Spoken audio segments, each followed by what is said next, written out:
Hi guys, it's Abby here. Hope all is going well at the National School Games and you're all enjoying it. I sadly won't be there this year, and this will be the first time I've missed it since 2016. I competed all the way from 2016 to 2021, and then I even came back as a coach. And during my time at the National School Games, I won a couple of the medals, which was nice. But the main thing is that you enjoy it. Everything I learned there has massively helped me get to Paris. So hopefully I will see you all soon, and good luck. You've got this. Hello, I'm Ellie Simmons, a retired Paralympic gold medalist swimmer. Went to 4 Paralympics, but before that it all started in my first ever school games back in Glasgow in 2006.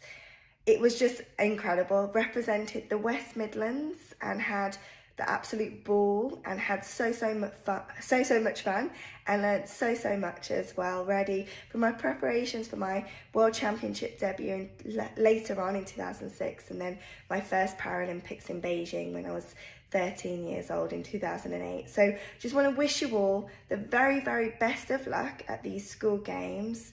Soak it all in, learn so much as well, ask lots of questions and go out there and give it everything you've got. And the most important thing as well is to have fun. So wishing you the very best of luck. Hello everyone, my name's Jack Carlin. I'm a 4-time Olympic medalist and I am just freshly back from Paris Olympics, where I managed to get myself a silver and a bronze in the team sprint and the sprint. I'm a sprinter and that's been what I've been doing for the last 10 years. However, I did start off my career as a road cyclist, and I myself was at the 2013 school games representing Scotland as a region, and yeah, it was a great time and it's something that kick-started my career at a national level. So I just want to wish you all a massive good luck, and I hope that you all stay safe and you have a great weekend. Cheers guys.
Better isn't born.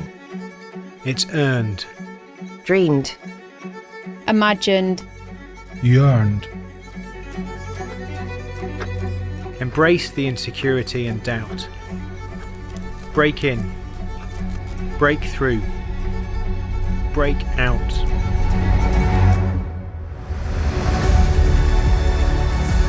Take your script and flip it. Take your past. Outstrip it. Not you against them, but you against you. A race to succeed. Restore. Renew. Your place is here. So take it. It's your future. It's what you make it. Take the leap. Don't hesitate. It's down to you. The world can't wait.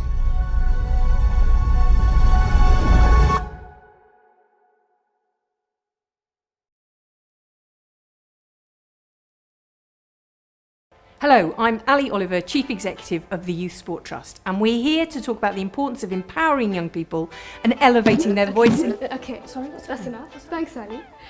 Hi, my name is Abhishna, and I am the chair of the Youth Sport Trust Youth Board, and this summer we're taking over. So we can let you know how we feel about access to sport and play in the UK. Stay tuned and keep an eye on our social channels, as over the next few weeks we'll be sharing our thoughts on what needs to change so that every young person can find a place to belong in sport.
Well, good morning, everybody. Welcome to day 3, the final day of the netball here at the 2024 school games at Loughborough University. It's been a long old weekend of netball. We've had 36 matches so far this weekend, and we have 6 games left to go across court 1 and across court 2. Now I'm just going to pause for a second, because as we were introducing you to the stream, a nice little impromptu rendition of Flower of Scotland there broke out between the Scottish side and their fans in the stands. That was great to see. About 5 minutes or so until we get underway. Then all of the matches coming to you today here on Court 1 with me, Harry Scott Munro. We're starting with the 11th, 12th place playoff between Wales and Scotland. If you want to watch the 9th, 10th place playoff, which is Team Bath and Central Warriors, then you can switch over to Court 2 with Lucy Goodman. After these matches, we'll be moving into the 5th, 6th place playoffs and the 7th, 8th place playoffs. So here with me on Court 1, it'll be Seven Stars taking on Leeds Rhinos. And over on Court 2, it'll be Loughborough Lightning taking on North East Phoenix. And then at midday, just the small matter of the medals. On Court 3, it's a London derby to decide the... Court 3? Court 1, I should say. It's a London derby to decide the bronze. That'll be London Mavericks taking on London Pulse. Whereas over on Court 2, it will be the grand final. Manchester Thunder, the reigning champions, looking for a 3rd in a row, and they will be taking on Surrey Storm. Both of those two teams imperious this weekend, yet to suffer a defeat. Here, though, on Court 1, our attention is turned to this derby match between Wales and Scotland. The Welsh fans, the Scottish fans have been alive all weekend. Their flags flying high in the stands, and they're going to bring a load of colour and a load of noise to the Sir David Wallace Arena this morning. We'll run you through both of the teams quickly. For Wales, goalkeeper Dwight Clark, goal defence Sophie Thomas, Miller Crew at wing defence, Isabel Caesar at centre, Hallie Brand at wing attack, Harriet Roberts at goal attack, and Bella Strudwick at goal shooter. For Scotland, Lily Jeffrey in at goalkeeper with Sally Gardner her goal defence, Danielle Witt at wing defence, and Emily Shannon at centre. Zara Pottinger at wing attack, and then it's Kirsty Lynn and Emma Brannan at goal attack and goal shooter.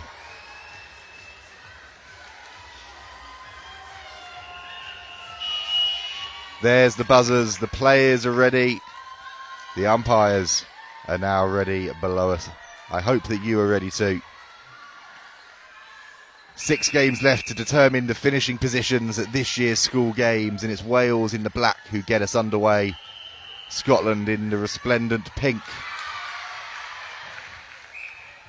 And that's a wonderful ball in there to Harriet Roberts, and she opens the scoring for her side.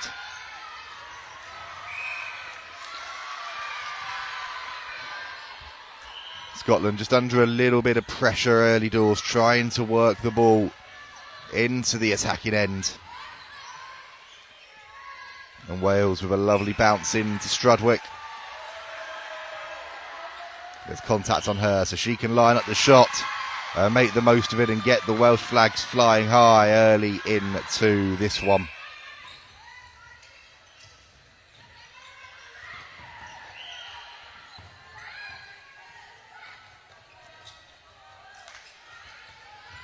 This has been a good start from Wales, and Roberts there, she was thinking about the long bomb, and then she's made contact with Sally Gardner, and Scotland now get their first opportunity of this 11th place playoff final to create an opportunity for themselves.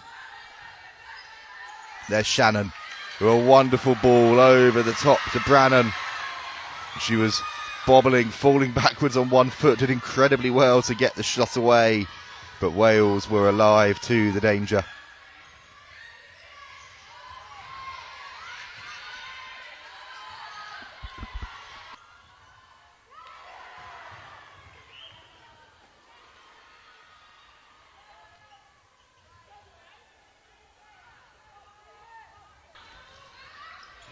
Here comes Scotland then, and now a first opportunity for Kirsty Lynn. And the Scottish flags are flying high. 2-1 to Wales, Scotland back in it.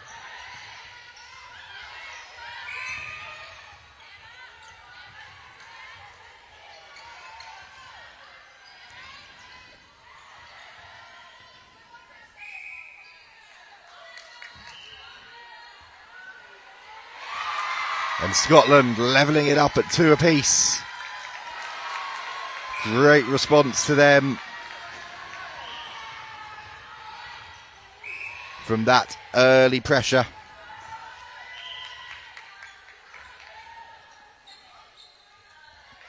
And we're back as you were.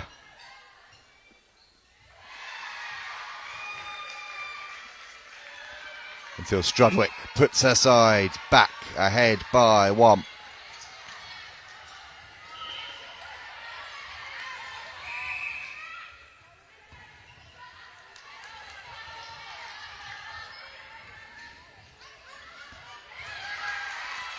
Opportunity though for Kirsty Lynn. She's been a sharp shooter all weekend and she's continuing it now in the final match of the tournament for her side.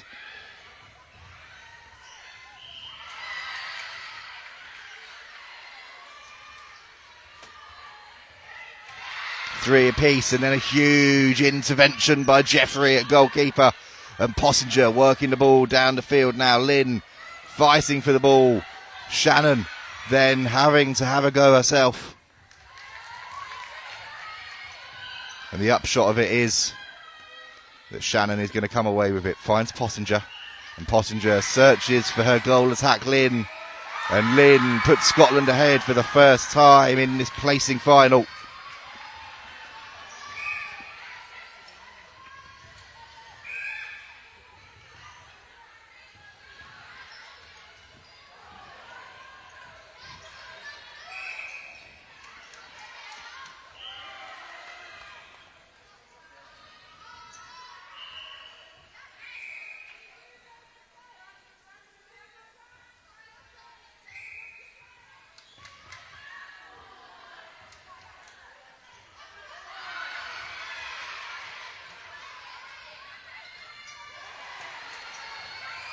Wales, though, coming again, looking to create this opportunity to get themselves back level midway through this first quarter. And Strudwick fancies it from range, is under a lot of pressure there from Jeffrey. She's going to get another bite of the cherry here.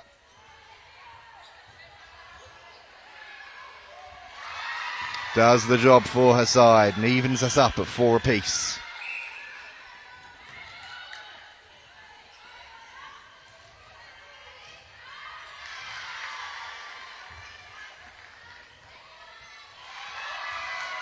But Jeffrey unable to do anything about that one, and Wales, it's now their turn to hit the front.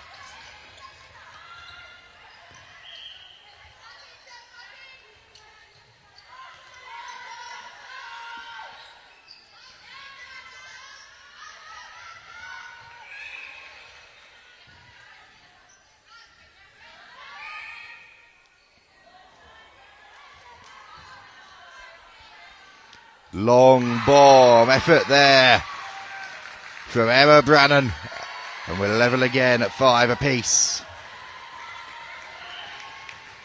Strudwick hits the deck, but she's quickly back to her feet in that shooting circle, and then rises through the air to gather that one and nails it again.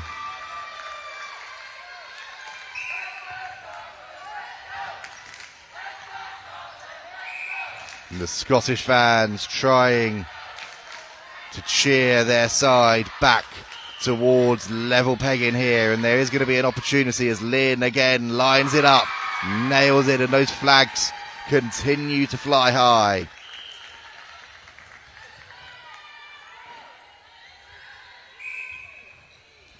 "90 seconds left then of this first quarter.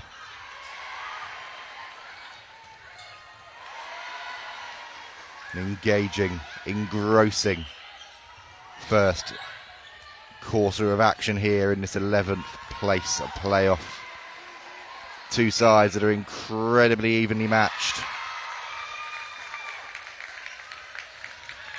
Harriet Roberts edges her side into the lead. Just under a minute left here in Scotland with Pottinger seeing if they can find a response, and they are going to have an opportunity here. Lovely ball in again from the wing attack, and Lynn lines it up, does what she has been doing all weekend, and a huge high five with Branham. 7 apiece here on court 1.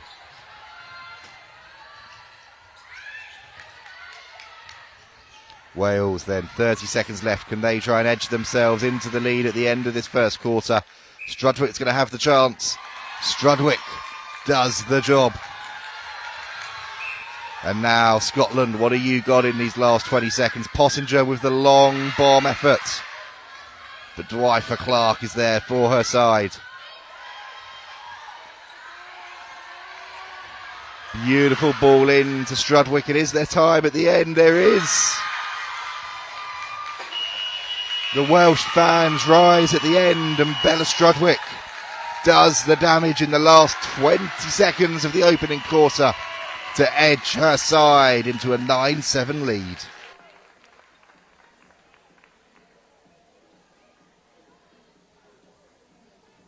At the end of the first quarter on court 1, the scores are Scotland 7, Wales 9.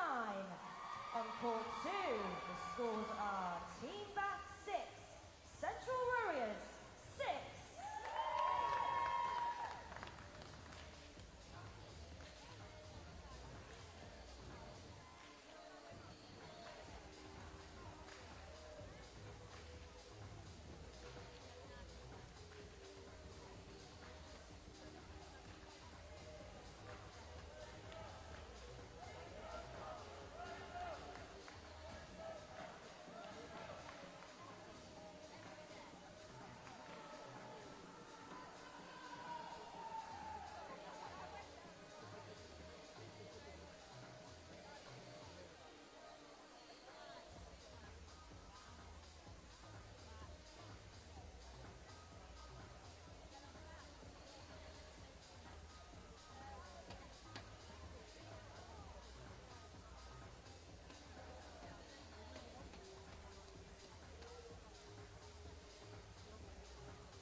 Ready to go then for this second quarter. No changes for Scotland.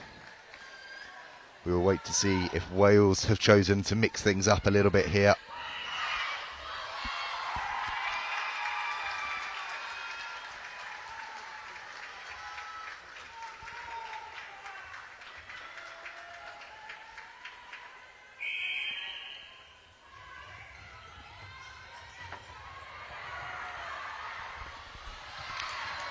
Back underway then, and Strudwick immediately with the opportunity to extend the advantage slightly. And she does. 3 goals to the good. Now Wales.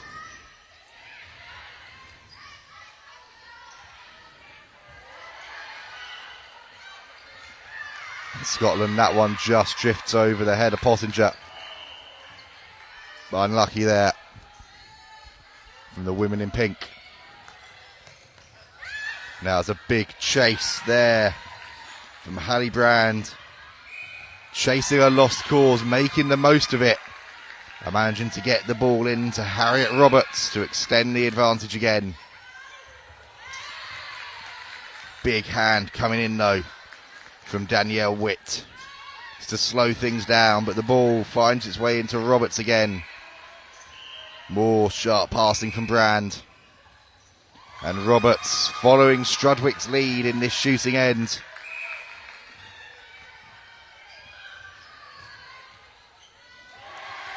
Scotland looking for a response at the start of this second quarter. Pottinger goes across to Shannon and she works it in to Lynn.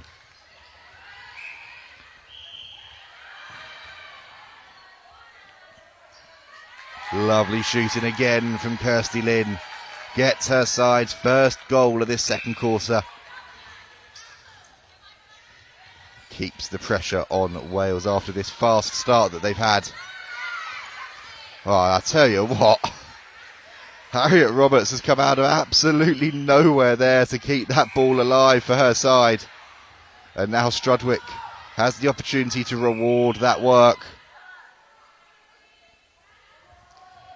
which she does. Wonderful play from both the goal attack and the goal shooter in that Welsh shooting circle. But here comes Scotland again with Shannon to Pottinger. And Shannon gets it into Lynn under a lot of pressure there, Kirsty Lynn. Ball buffeted out of her hands. She fancies the long bomb. Very, very unlucky there. A great effort from Kirsty Lynn, but Dwifer Clark comes away with it.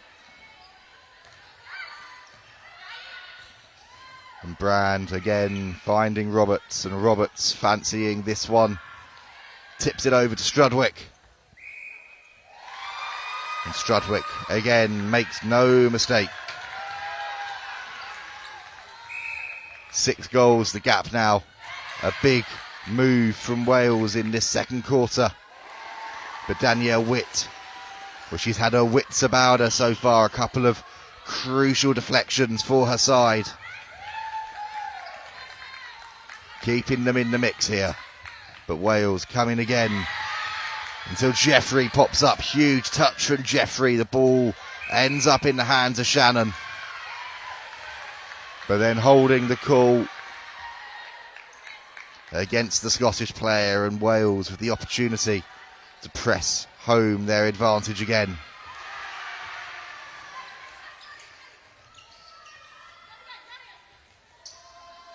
Ball out to Roberts, and Roberts, clever little tip down to Strudwick. Jeffrey was alive to the danger, but a little bit of contact on the Welsh goal shooter gives her the free shot.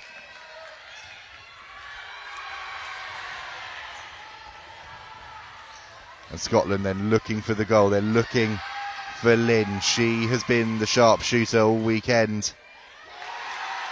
That one doesn't quite stick, but it's tidied up initially by Brannan. She's unable, though, to keep that delicate tightrope walk on one leg in play for her side to keep the ball in. And Wales, well, they have flown down the course, and it's another goal for Roberts. And at the moment, the Welsh Dragon is roaring here on court 1 as Strudwick lines up another. Jeffrey gets a hand in there, but Strudwick with the second opportunity makes no mistake.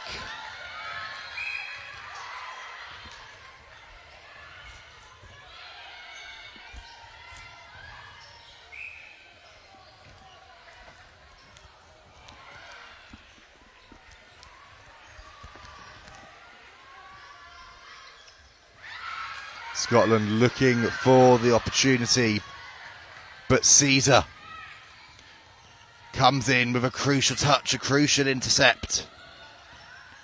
And Wales coming away again. Caesar on the ball now, but a slight miscommunication with her wing attack.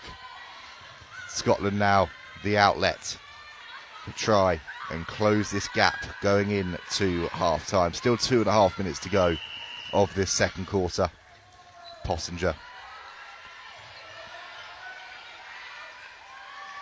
And that's a wonderful ball from Witt over to Shannon.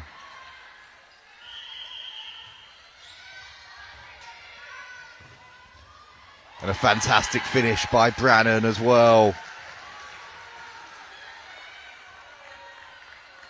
Danielle Witt there, the wing defence, like a quarterback, sending that one spiralling through the air. Setting up the opportunity for her side, but Wales come again with Strudwick. Scotland are going to freshen things up a little bit here. That was Danielle Witt's last action for now, but if that is her last action of this tournament, then what a way to go out with a pass like that. Hopefully we will see her back on court still in the remaining 17.5 minutes of this one, as Kirsty Lynn takes her side up to 10 and keeps Scotland right on the tails of the Welsh.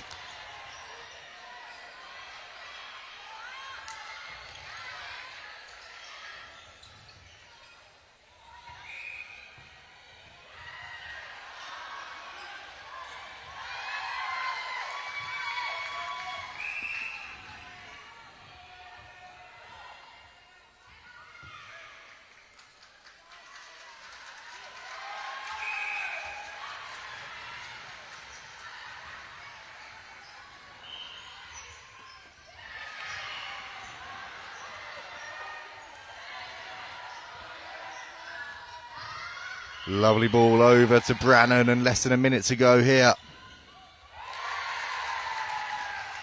Scotland have another.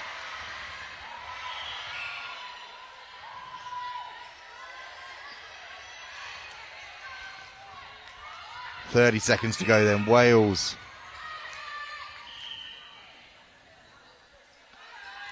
With an opportunity then to try and just edge themselves further ahead at the break. You can have an opportunity with Roberts, and Roberts nails it.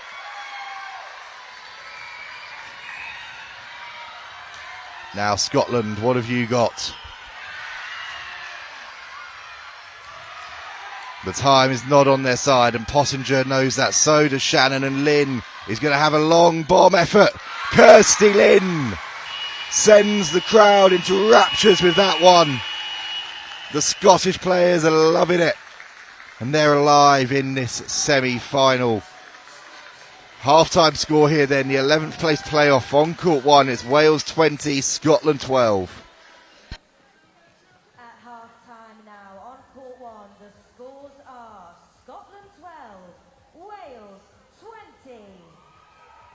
Over on court 2, the scores are Team Bath 13, Central Warriors.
Nearly ready to get back underway then. A couple of changes at the break. To update you on, Lily Kavanagh has come on at wing defence for Scotland, Penny Mitchell at goal shooter. And for Wales, Mila Crew now at centre, Jasmine Gibbons at wing defence and Ava Powell at goal defence. An early goal at the start of this third quarter for the Welsh, and a big hand coming in from Gibbons, fresh onto the court.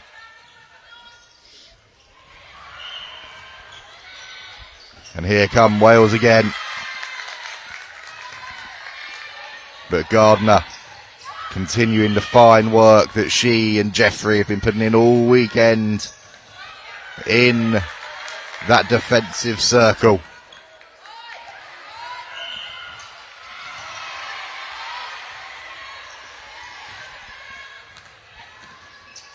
And that's been kept in quite wonderfully there by Gibbons, and the ball over to Strudwick. Finds Brand and gets the ball worked back in for Roberts now to have the shot. And she increases the advantage to 10 here. Miller Crew now on at centre. Finds Roberts into Strudwick. And it's that combination again for Wales.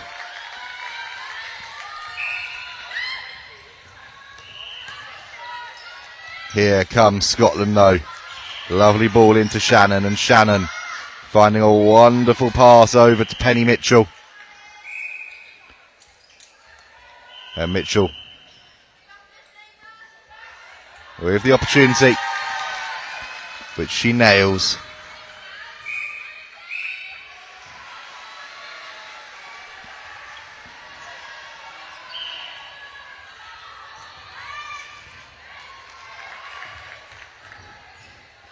Wales are straight back into Roberts, and the little trickle pass over the floor to Strudwick.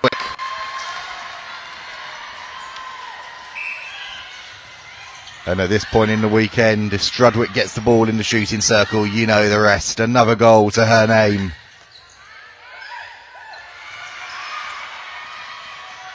Scotland, though, with Possinger continuing to ask questions, just timed out there, though. Under some intense pressure from that Welsh defence. And again, that is a wonderful ball from Ava Powell, this time into Hallie Brand.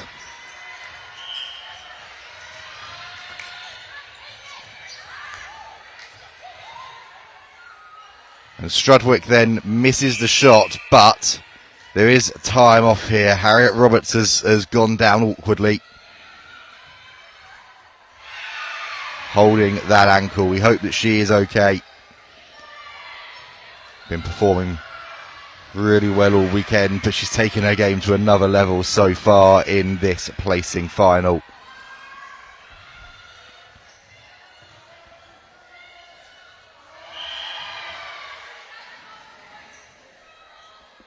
Coming up after this one then, at 11 a.m. here on Court 1 will be the 7th, 8th place playoff. It will be Seven Stars taking on Leeds Rhinos, whilst over on Court 2 it will be North East Phoenix taking on Loughborough Lightning for 5th and 6th. Now, physios coming on, both teams are going to go over and just have a word in their huddles with their coaching teams for this one. As Roberts receives all of the attention and all the treatment that she needs. Looking ahead later on in the day as well, midday are those medal matches. Mavericks against Pulse for bronze, Thunder against Storm for gold.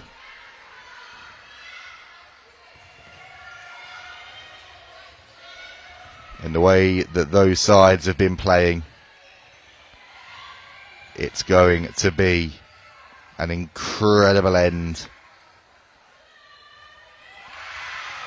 to the netball this year at the schools games. We'll just give you an update on what's going on Court 1 at the moment, Court 2, sorry, I should say, at the moment as well, whilst Roberts is receiving treatment. There's a goal that has just gone in for Team Bath, so they have extended their lead to 17-12 over Central Warriors. They are deep into that third quarter, so they're running about 3 minutes ahead of this course at the moment.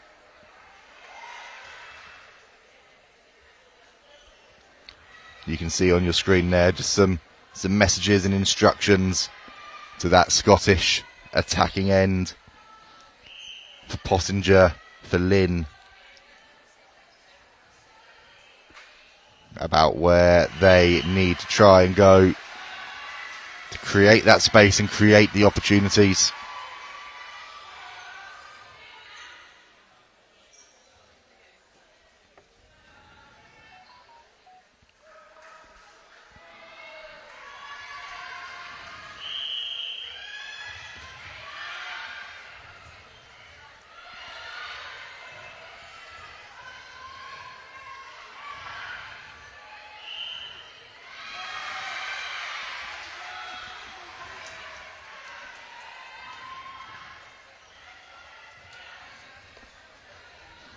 And Roberts now being helped up.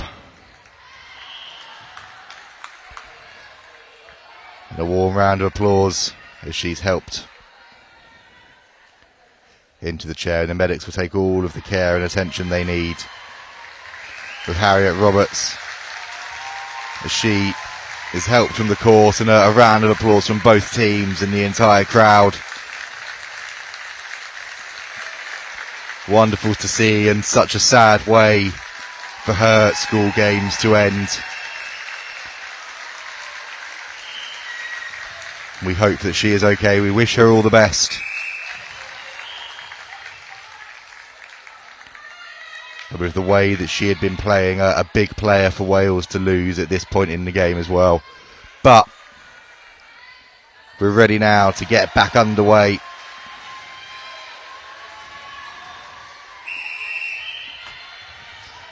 And Wales without Roberts, but they still add another goal to their ledger.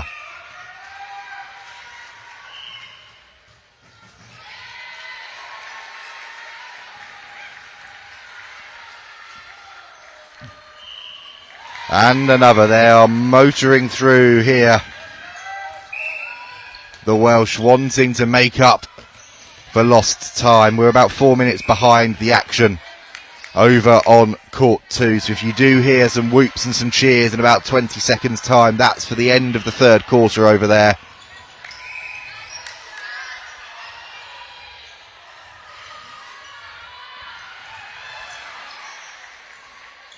And as soon as we are able to update you on who has come on at goal attack for Wales as well, we will. But Scotland, well, there's no doubt who's wearing that goal attack bib for them. Kirsty Lynn, metronomic with her shooting all weekend. And there's another up the other end who's been doing just that. It's Hannah Jones who has come on at goal attack then for the Welsh, and 3.5 minutes left of this third quarter. A beautiful ball into Lynn, and Lynn continues that sharp shooting, cuts the gap slightly.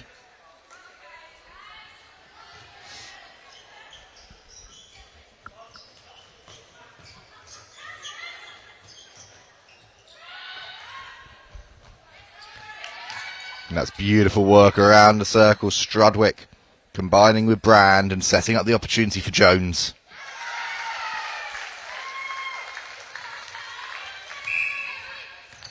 More wonderful shooting from Hannah Jones.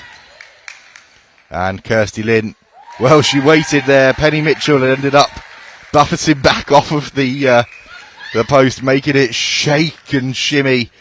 She checked that she was okay. She waited for it to stop shaking about and then rattled it in for another goal for Scotland.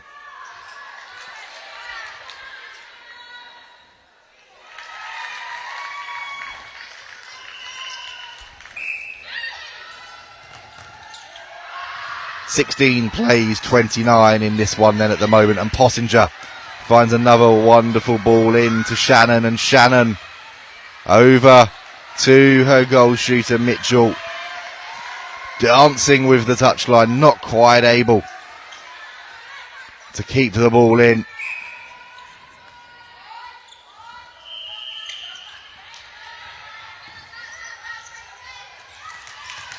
And despite the pressure from Pottinger there, Wales are going to be able to start to work their way up the court.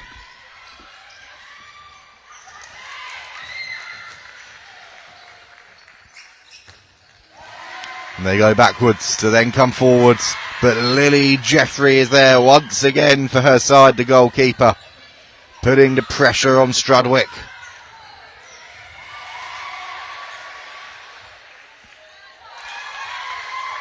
From the resulting pass in, Strudwick again making no mistake.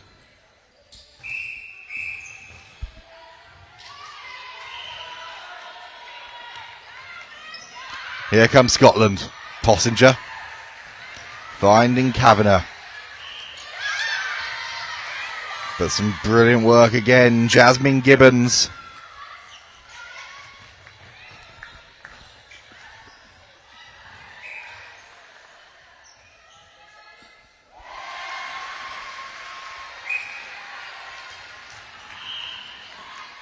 And now an opportunity, Strudwick not able to convert.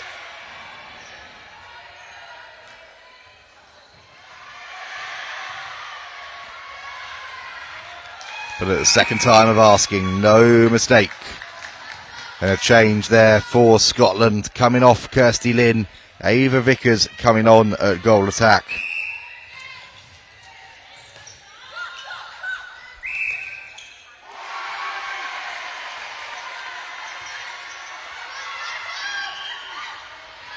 Vickers then, a first shooting opportunity on the court for her. Trickles in. And with 10 seconds left of this third quarter, Scotland have another one back. Wales, well, they were looking for the buzzer beater, but Scotland came in, denied them, and the Scots going to get a chance right at the end. Not quite is the answer. But the Scottish fans applaud their players after their efforts in that third quarter. The Welsh fans applaud theirs. We've got 8 minutes left then in this 11th place playoff final coming up very shortly.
Here we go then, the final 8 minutes for both of these sides.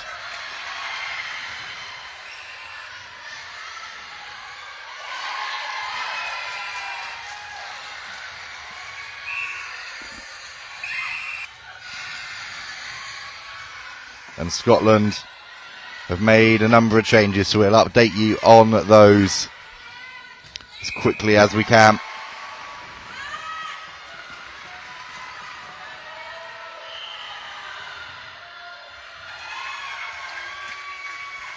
So we can tell you that Emily Shannon has come off, as has Lily Jeffrey.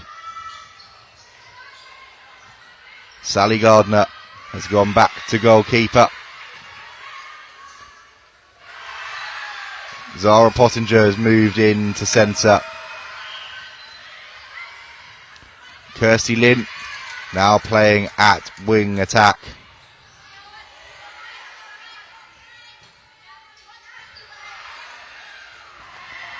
So those are the Scottish changes. They're putting the pressure on.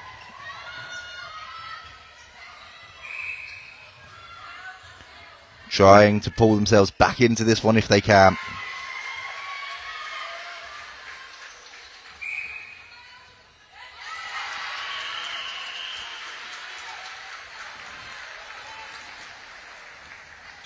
Six minutes to go then in this one.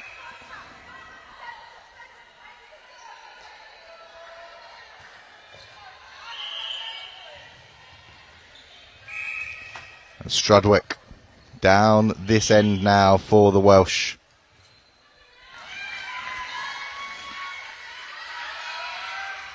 Doing the job so far.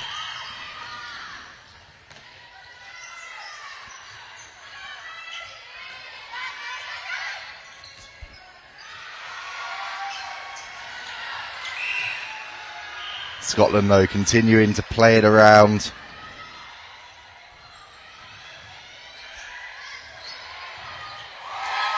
Asking questions and scoring a wonderful goal that gets the crowd on their feet.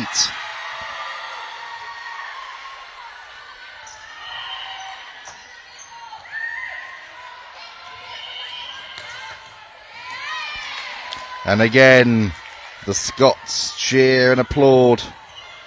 And why shouldn't they with that defensive work at the back?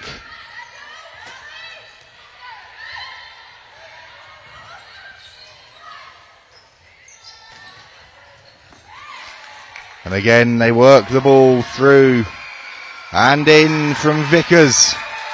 The Scottish flags are flying high again.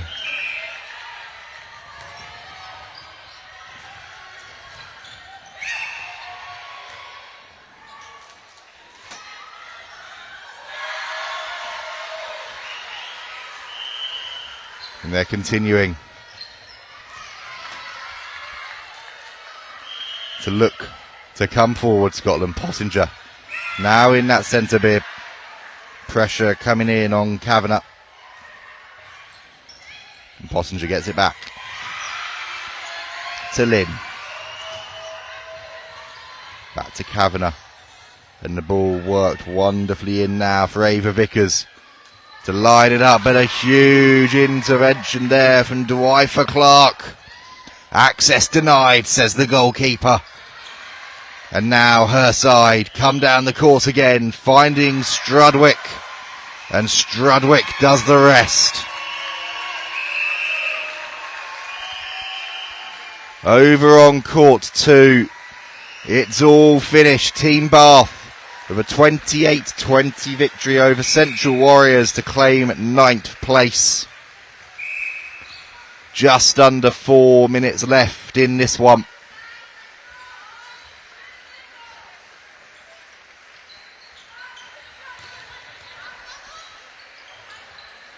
And Wales still content to play it around. And they've made a change of their own. Strudwick has now left the action for the moment.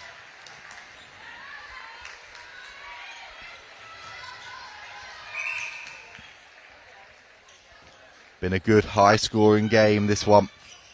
And Pottinger not quite able to hold on to that one, though. And for Wales were looking to come again, but Kavanagh put the pressure on. Did incredibly well there, and now Kirsty Lynn into Pottinger. It's a bit of a scramble for the ball on the floor. And eventually it comes back in Welsh hands.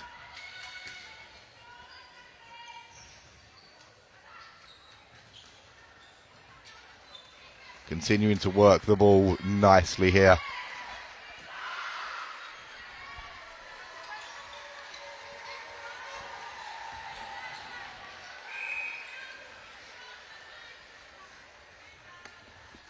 Just update you then on those Welsh changes.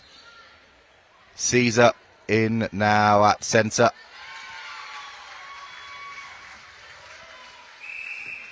Annie Mae Penny has come on at wing defence.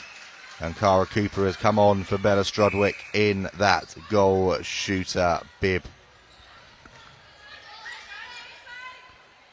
Caesar looks to send that one through to Cooper.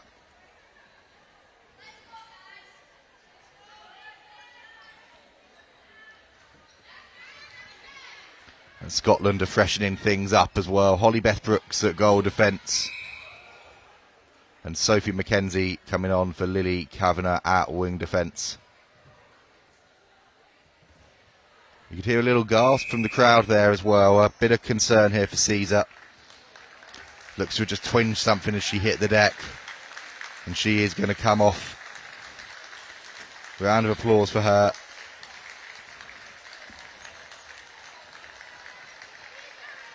And hopefully she is okay. That's not how we want anybody's school games to end. But she has been replaced by Mila Crew.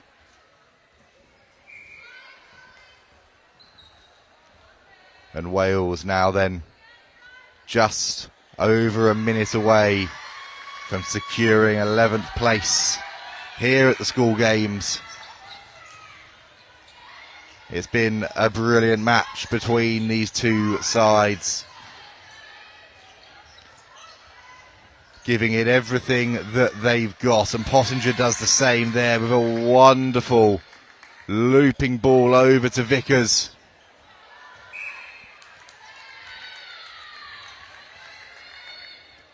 And contact in there, so Vickers plays it off the post to herself. That was wonderful, clever play by the goal attack. And she has another. Kirsty Lynn then so excited to get back and try and win the ball for her side. Ended up tripping herself up, but a laugh, a smile, and straight back to her feet. And Wales have another, but Pottinger racing the clock now, knowing there's 20 seconds left of this tournament for her side. Scotland want another. They want the final say.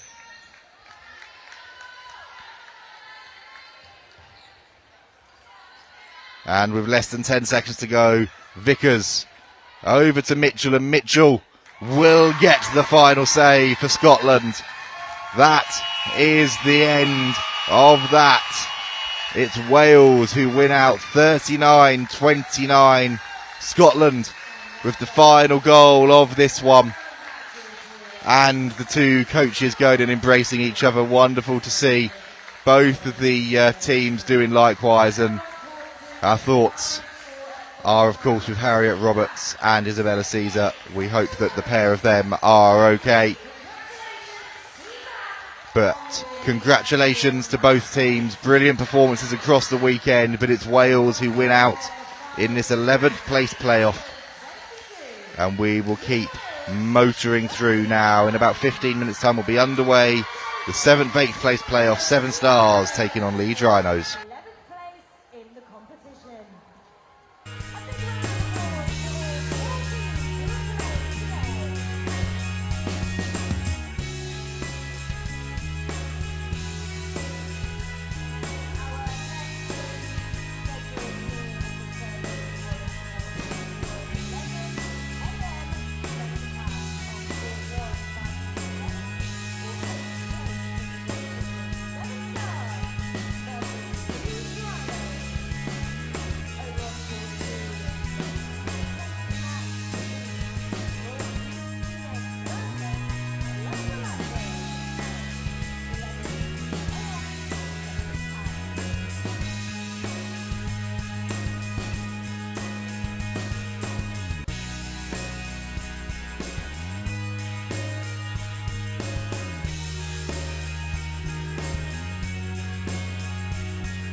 Hi guys, it's Abby here.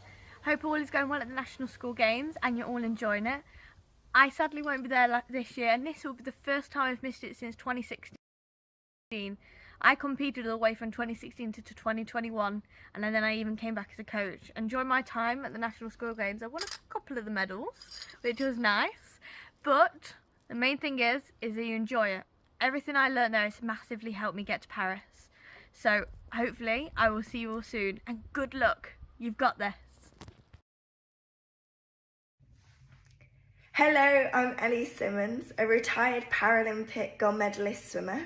Went to 4 Paralympics, but before that it all started in my first ever school games back in Glasgow in 2006. It was just incredible. Represented the West Midlands and had the absolute ball and had so much fun and learnt so much as well. Ready for my preparations for my World Championship debut later on in 2006, and then my first Paralympics in Beijing when I was 13 years old in 2008. So just want to wish you all the very best of luck at these school games. Soak it all in, learn so much as well, ask lots of questions and go out there and give it everything you've got. And the most important thing as well is to have fun. So wishing you the very best of luck. Hello everyone, my name's Jack Carlin. I'm a 4-time Olympic medalist and I am just freshly back from Paris Olympics, where I managed to get myself a silver and a bronze in the team sprint and the sprint. I'm a sprinter and that's been what I've been doing for the last 10 years. However, I did start off my career as a road cyclist, and I myself was at the 2013 school games representing Scotland as a region, and yeah, it was a great time and it's something that kick-started my career at a national level. So I just want to wish you all a massive good luck, and I hope that you all stay safe and you have a great weekend. Cheers guys.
Better isn't born.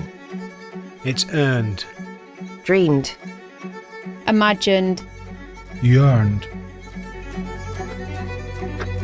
Embrace the insecurity and doubt. Break in. Break through. Break out.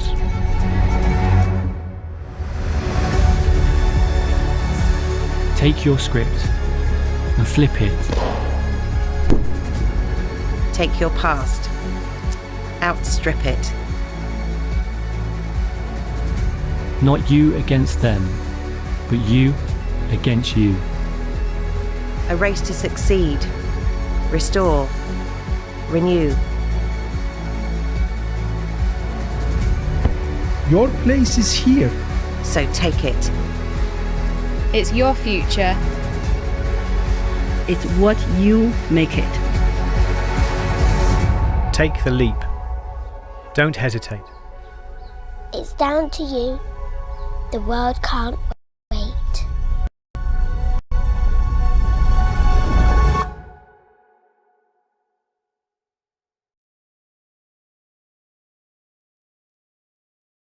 Hello, I'm Ali Oliver, Chief Executive of the Youth Sport Trust, and we're here to talk about the importance of empowering young people and elevating their voices. Okay, sorry, that's enough. Thanks, Ali. Hi, my name is Abishna, and I am the chair of the Youth Sport Trust Youth Board, and this summer we're taking over. So we can let you know how we feel about access to sport and play in the UK. Stay tuned and keep an eye on our social channels, as over the next few weeks we'll be sharing our thoughts on what needs to change so that every young person can find a place to belong in sport.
Well, welcome back then, everybody.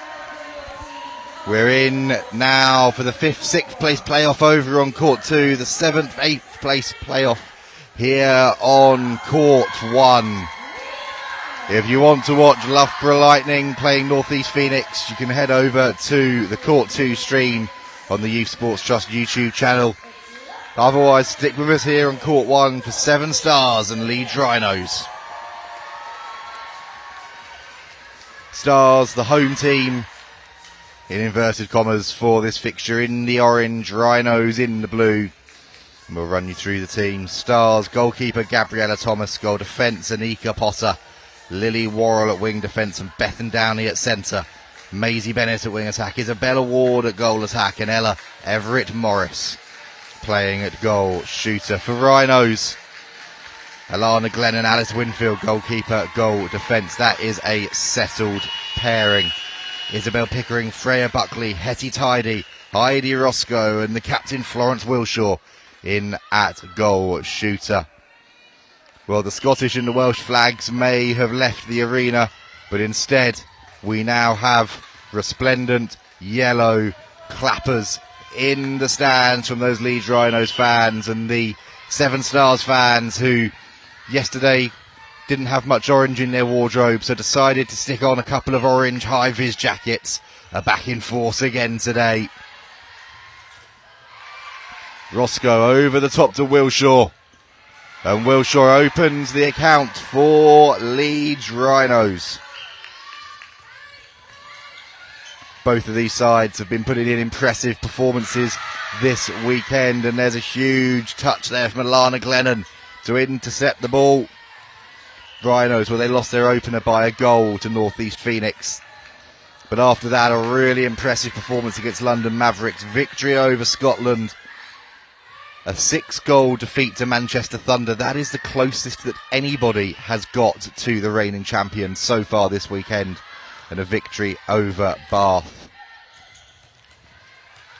They unfortunately lost out to Loughborough Lightning in their placing semi-final yesterday. But they've got the opportunity here to play for 7th. Ella Everett-Morris, though, looking to line this one up to level it under a lot of pressure. She does the job for her side. We'll run you through 7 Stars. Well, they started with a victory over Wales. They had a narrow loss to Loughborough. And a buzzer beater to secure a draw with Central Warriors. They lost out to North East Phoenix in an incredibly entertaining game yesterday over on Court 2. But again, they've shown so much potential in this tournament. And some brilliant play throughout. 1 apiece at the moment. A slightly misplaced pass gives the opportunity to Stars, but then it's read perfectly by Freya Buckley for Rhinos. And now the centre looks to create the opportunity. She finds Wilshaw. Wilshaw to Roscoe, wants to work the angle. There's a contact call, so in the end Wilshaw gets exactly the angle that she wants to put her side 2-1 up.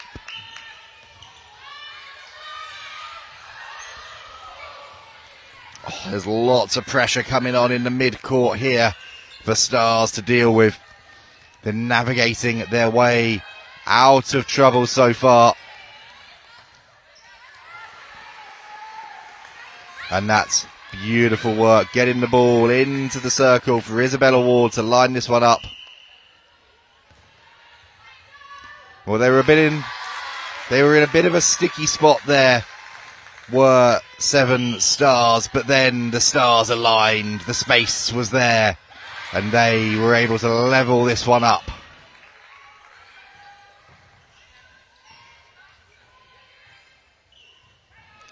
Wilshaw now, though, with the long bomb effort, bounces back into the hands of Gabriella Thomas, and now Stars can work their way down the court. Wonderful ball again into Maisie Bennett, and she finds Everett Morris.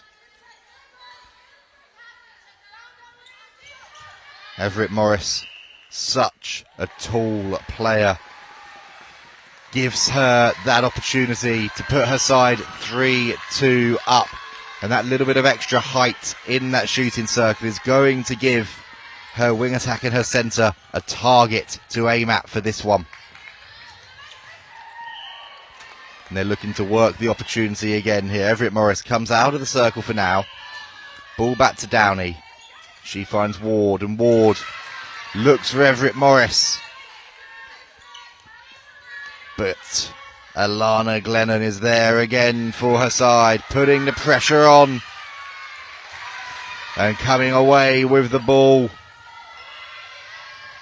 Sterling work from the Rhinos goalkeeper.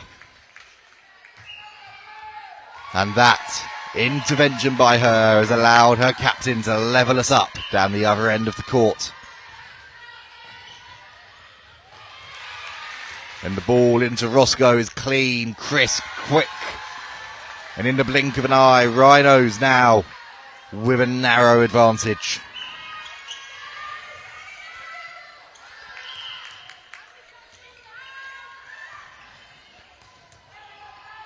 Stars looking for Everett Morris. Wonderful ball over the top. Wonderful take again by the goal shooter.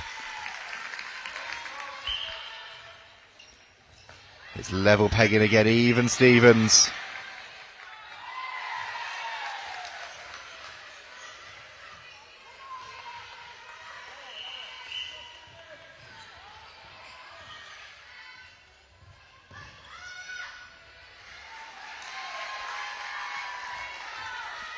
Rhinos with that little goal, just keeping themselves ahead at the moment, and the work of Alice Winfield, the goal defence, has allowed her side the opportunity now with Wilshaw to extend their advantage to 2. The captain obliges, and Rhinos 6-4 in front.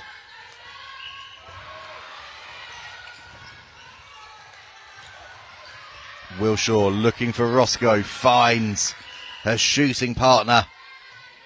And Heidi Roscoe, wonderful shooting again from the goal attack.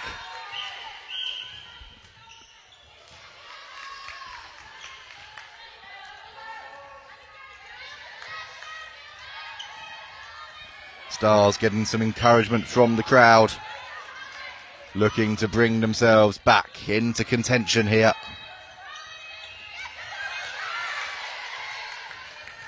But Pickering picks that one off and sets her side away, and so unlucky there from Freya Buckley. Footwork the call. If she'd managed to keep her feet planted on the ground there, that would have been one of the takes of the tournament. But instead now Stars looking for the opportunity.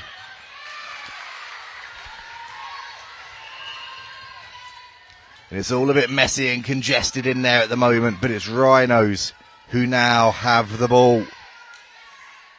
48 seconds to go then of this first quarter, and Wilshaw tees up Roscoe.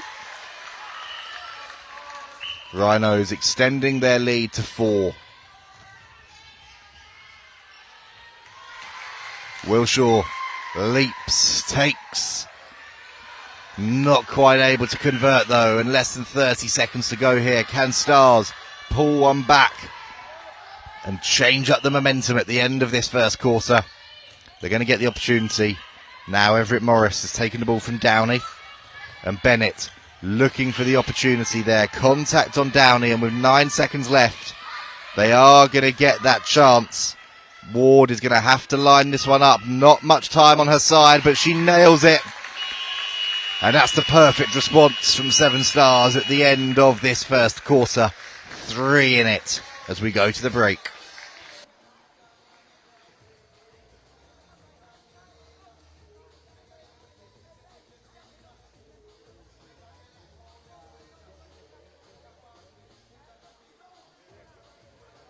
The scores at the end of the first quarter on court 1. 7 Stars 5, Leeds Rhinos 8.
Can hear the support there for both teams. Chance of Rhinos and Stars.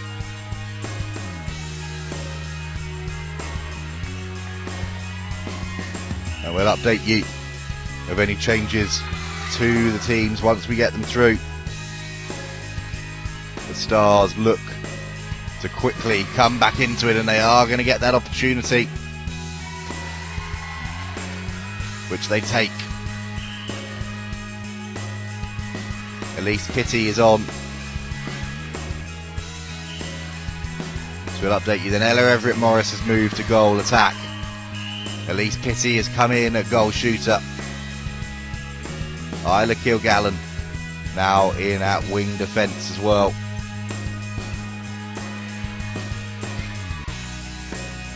It's Maisie Bennett who has made way for the moment.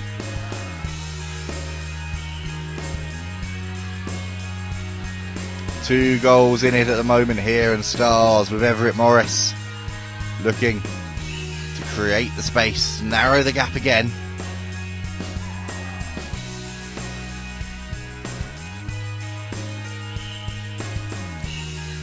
And they're working the ball nicely around the circle, getting the ball in to Pitty. And Pitty does the rest.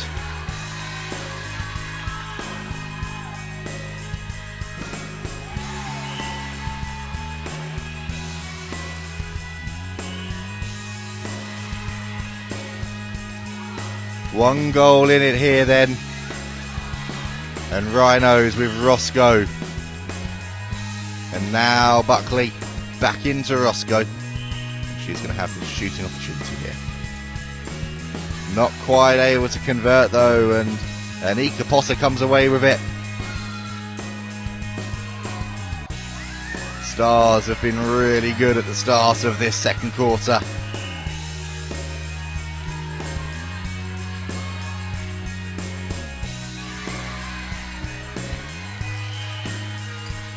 But so has the Rhinos' defence.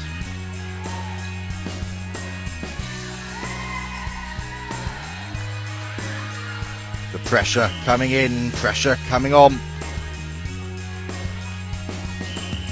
And Tidy to Wilshaw. She goes back to her wing attack, who looks for the captain. Somehow Wilshaw's managed to come away with that one. She nails it as well.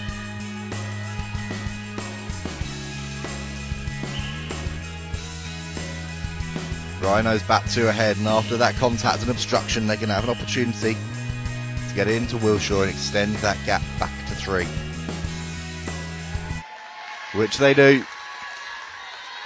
10-7, they now lead 7 Stars.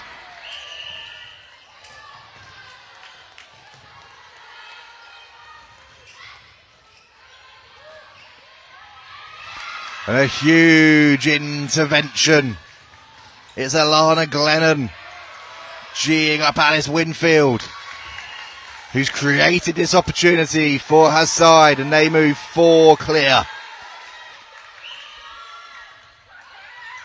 Wonderful ball again over to Tidy. Into Wilshaw. Roscoe looks for her captain. There was contact on the pass. So Wilshaw comes back. Fancies this one herself. And makes no mistake. 5 the gap here now on court 1.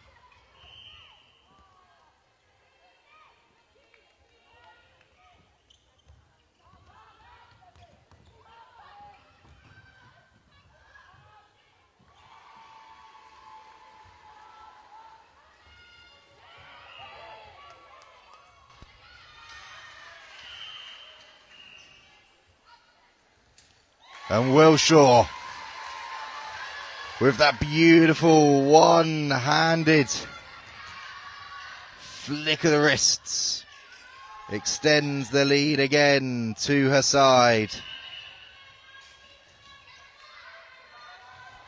Up to 7 now.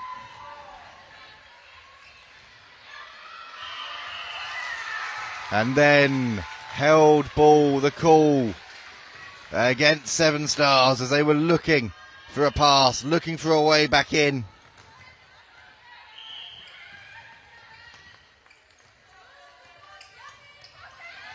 And Roscoe finds Tidy. Contact on her.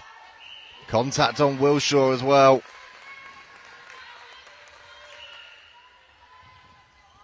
And she gives the ball to Roscoe just to create that easier shooting opportunity. This quarter has been all about Leeds Rhinos.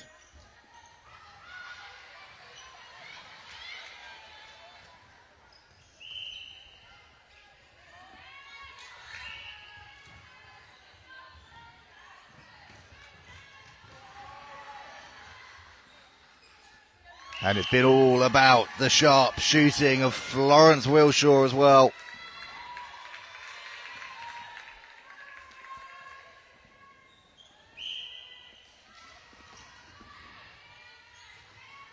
Change as well then for Seven Stars. Elise Pitty coming off for the moment. And Emily Ralph coming on, a goal shooter. Stars looking to change it up in the last 90 seconds of this second quarter.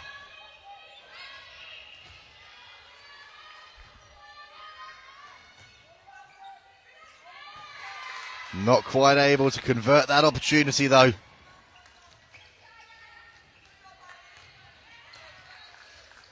And it's metronomic at the moment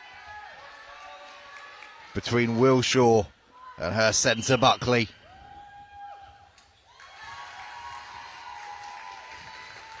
And Rhinos extend the lead to 10.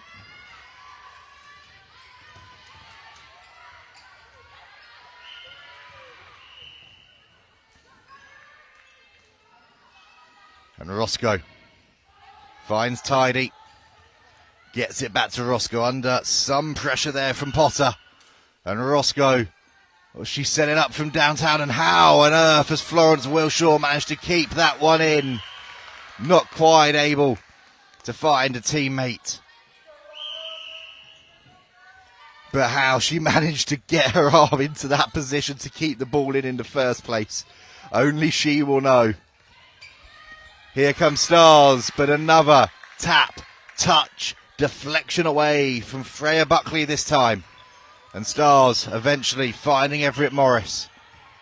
They get it out. There's not much time left on the clock at all here. They're going to need to be quick.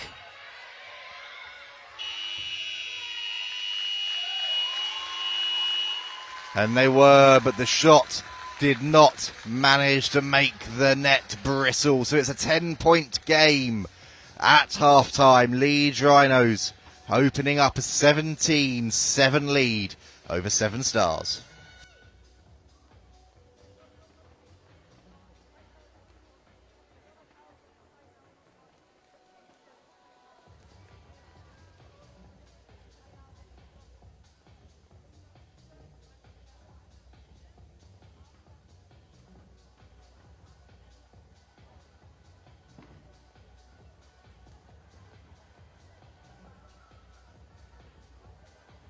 That is now half-time. The scores over on court 1, 7 Stars, 7 Leeds Rhinos, 17.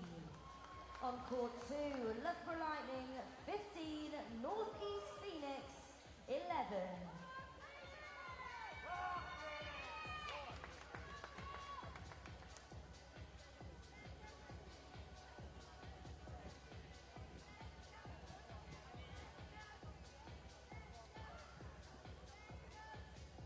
4 minutes on the half-time break, and a mention out to parents or spectators watching today. Achieving success in sport can be a long and challenging journey filled with many highs and lows. Parents, carers and guardians have a vital role in supporting our stars of the future and helping your child to compete, clean and stay safe. To find out more, speak to one of the athlete mentors or search ucad.org.uk/parents.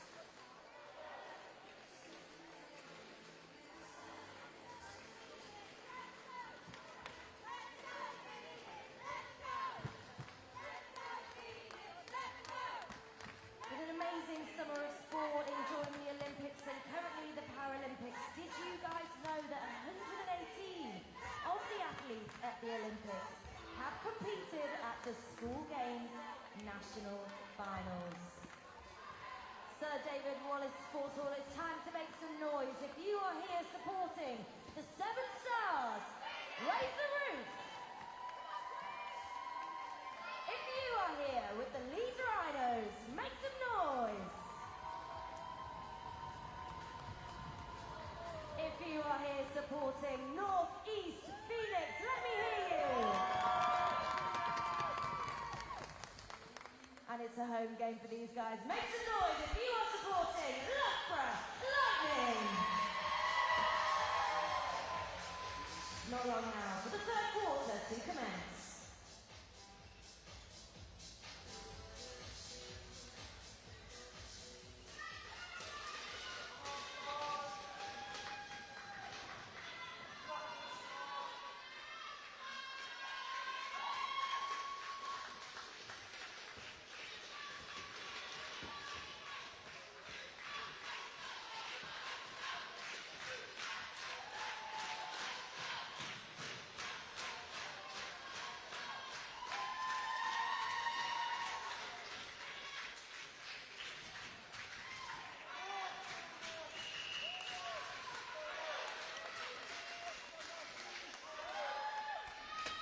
Here come our umpires then, and 7 Stars will get us back underway.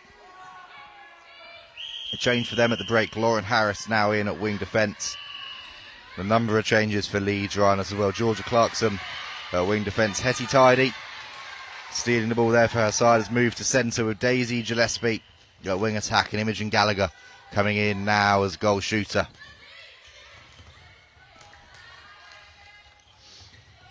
Tidy on the ball. Under pressure, and too much pressure the call, so Tidy coming away with it. Gets the ball out to Gallagher, new onto the court, Imogen Gallagher. She fancies the shot, makes the most of it, and extends the advantage for her side to 11.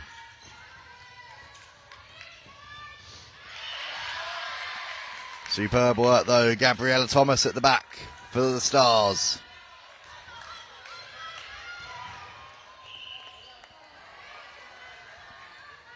And now Everett Morris to her centre Downey.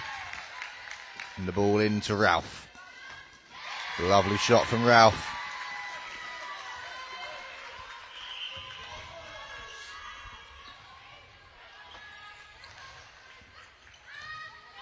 And Stars with Everett Morris again. Over the top, taken in wonderfully by Downey. The touch comes in from Winfield, but it's won back by Kilgallen. And Emily Ralph makes no mistake.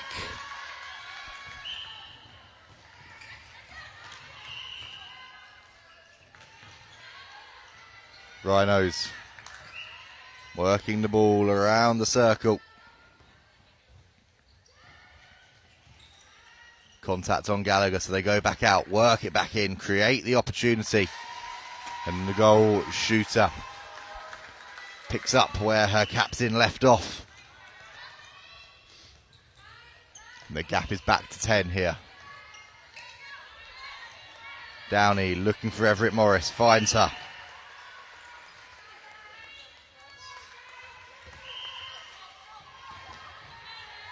And the ball again into Ralph, over the top to Downey. And Ralph, crisp, clean movement from the goal shooter, creates the opportunity. It's tidied up by Ella Everett Morris. The goal attack, making full use of her height in that shooting circle there to regather it and add another goal to her side's tally. Over on court 2, if you want to check out the action over there, it's currently 17-12 to Loughborough Lightning against North East Phoenix in the 5th place playoff. This one here for 7th and 8th. And at the moment, it's Leeds Rhinos who are heading towards that 7th place finish. But there is still plenty of time for 7 Stars to have a say in that. And with Ralph finding Everett Morris, they will have opportunities, especially if they're able to get the ball back. And they have done. Bit of a stray pass there from Rhinos, but then the umpire has seen the contact and Rhinos breathing a sigh of relief there. They get a little bit lucky,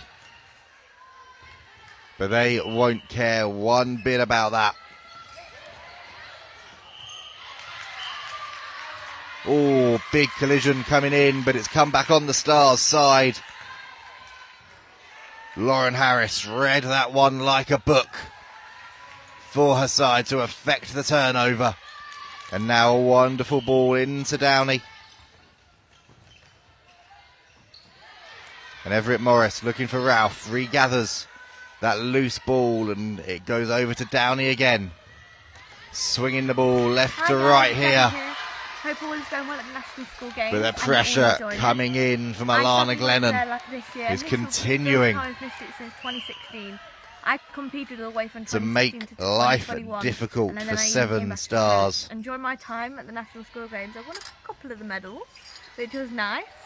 But the main thing is that you enjoy it. Everything I learned there has massively helped me get to Paris. So hopefully I will see you all soon. But down the other end, the Stars defensive end. Hello, doing very similar, and the speed there that Kilgallen raced onto that ball created the opportunity. It all started in my first ever school games Ralph, back in Glasgow in 2006. It was just incredible, represented the West Midlands and unable to keep that one in, and Gallagher up the other end. So much fun. And learned so much. Doesn't need a second invitation. My preparations for my World Championship debut to convert the opportunity. And then my first Paralympic. Couple of changes that are just being made below us for 7 Stars as well. I want to wish you all the very best of luck at these school games. Soak it all in. Learn so much as well. Ask lots of questions and go out there and give everything you've got. Rhinos though are in control here as well, is to have fun. So wishing you the very best of luck. Hello everyone, my name's Jack Carlin. I'm a full-time 2 Olympic minutes medalist, left of this third quarter. I'm especially back from Paris Olympics. Looking for a response, and Everett Morris. Bronze, the team sprint and the sprint. I'm a sprinter, and that's been what I've been doing for the last 10 years. However, I stripped out of her hands my career as a road cyclist, and eventually and she's able to narrow the gap again. The 2013 school games, representing Scotland as a region, and so it was a great time. And it's Isla something that started my career has gone into at a national level. So I just want to wish you all massive good luck. Has come on I hope at wing attack for the you'll moment. Stay safe and you have a great weekend. Cheers, guys. 4 Stars.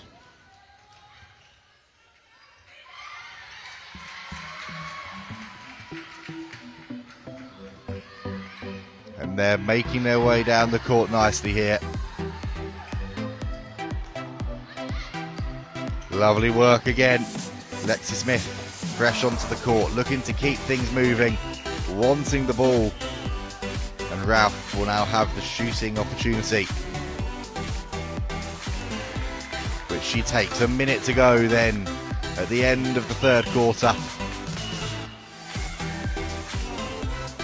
And that's a beautiful ball over to Gallagher.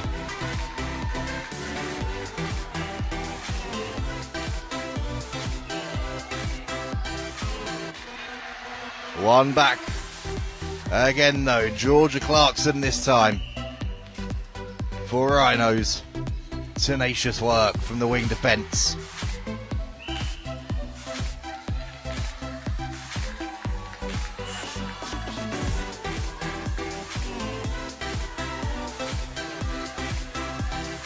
Here comes Stars though with Everett Morris.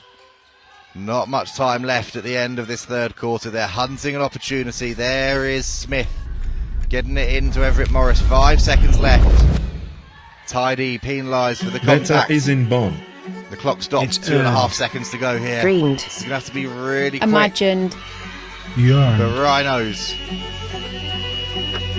Embrace the insecurity and doubt. Well, they thought they were alive to the danger. Break in. Break But there was through. a contact call. Break right out. at the end. So Ella Everett Morris is going to have a long bomb effort from downtown. Take your script. Very unlucky there Flip from it. range. And that is the break. It's 22-12 to Leeds Rhinos. Outstrip it. Heading into the final 8 minutes of this 7th place play. Not you against them, but you. The scores heading into the final quarter of these round of games. Over on court 1, 7 Stars 12, Leeds Rhinos 22. On court 2, Loughborough Lightning lead with 22 goals, North East Phoenix 16.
So we'll update you. Hetty Tidy has moved to wing attack as we wait to get underway. We can tell you the players that have come off are Georgia Clarkson, Daisy Gillespie and Imogen Gallagher. Hetty Tidy has moved to wing attack. Freya O'Brien has come in at wing defence. Freya Buckley in at centre, and Ali Howitt has now come on at goal shooter for the Rhinos as they look to try and see this one through. Thomas though with the touch of the Stars, deflecting that one out, but the pressure is still on.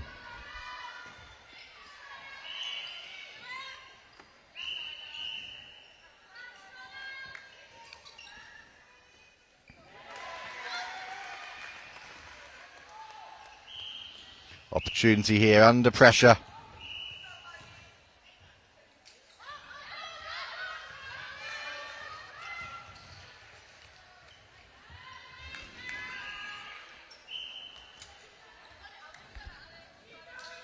And Ali Howitt, you can hear the encouragement being whispered to her, and Ali Howitt gets her first since coming on to the court for the Rhinos.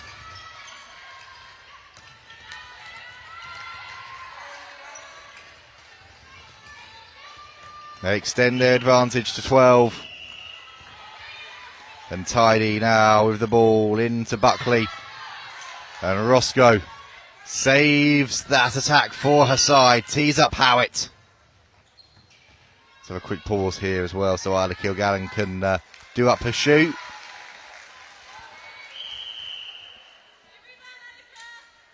And well, Ali Howitt there, disappointed she put the ball in the net, was made to retake it because Kilgallen was still doing up her shoelace and she was then unable to convert. And here come Stars finding Everett Morris, the go-to player for them in that shooting circle with all of that height. Contact on her as well, so there's going to be an opportunity to tip it back in, which Stars do. And now the goal, narrowing the gap slightly here. And see what Stars can do with this one.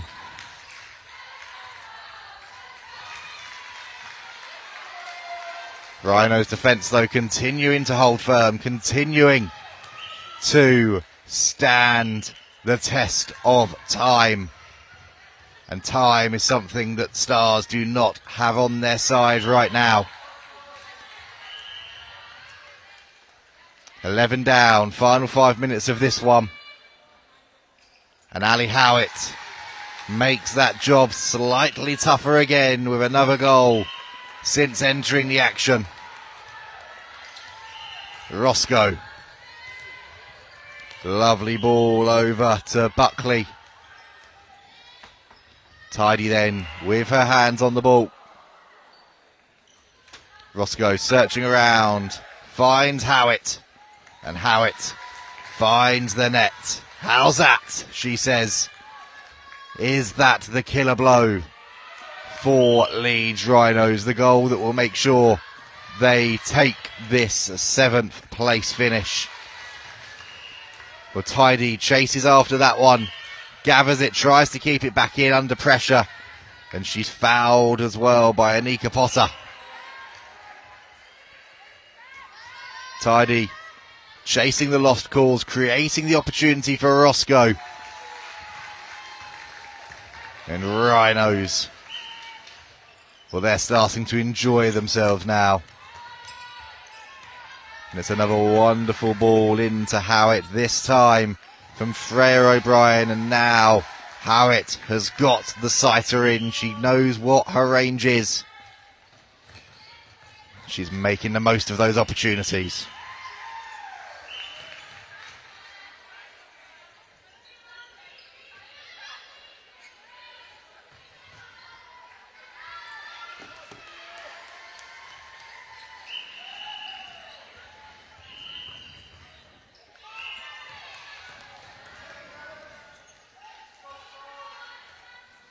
Three minutes left in this one then. Rhinos with a commanding lead over on Court 2. Loughborough Lightning with a 6-goal lead over North East Phoenix in the 5th place playoff. If you want to watch that one, you can tune in over on the Youth Sports Games YouTube channel. You can see all of the action from all of the sports this weekend. Now in the final few minutes of this one, on the final day. We'll just update you on those Stars changes. Lexi Smith coming off. Maisie Bennett now getting a few minutes at wing attack. And Ralph is also off, and Pissy in goal shooter.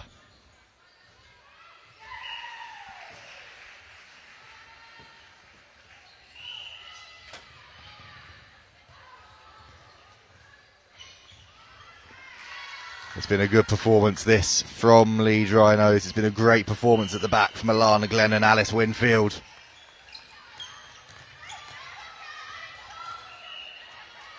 Stealing so much ball for their side, and Heidi Roscoe again finds Ali Howitt.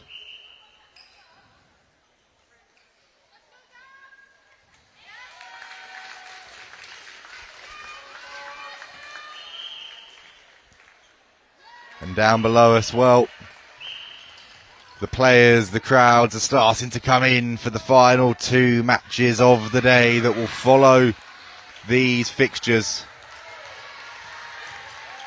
The medal matches at this year's school games, but at the moment it's gold standard shooting from Ali Howitt, extending the advantage for her side.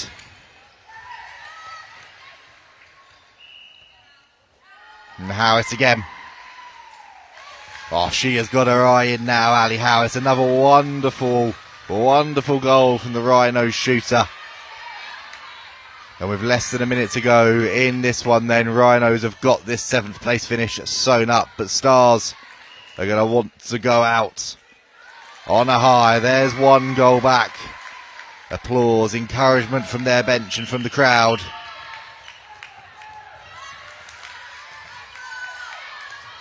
And they are going to get another opportunity here. Footwork called against Rhinos. And they are going to want to work their way up the court here, Stars. See what they can do with one last opportunity. Not just of this match, but of this tournament for this side. But it's plucked out of the air by Glennon, but contact. And the opportunity. Well, the opportunity with 3, 2, 1 second left.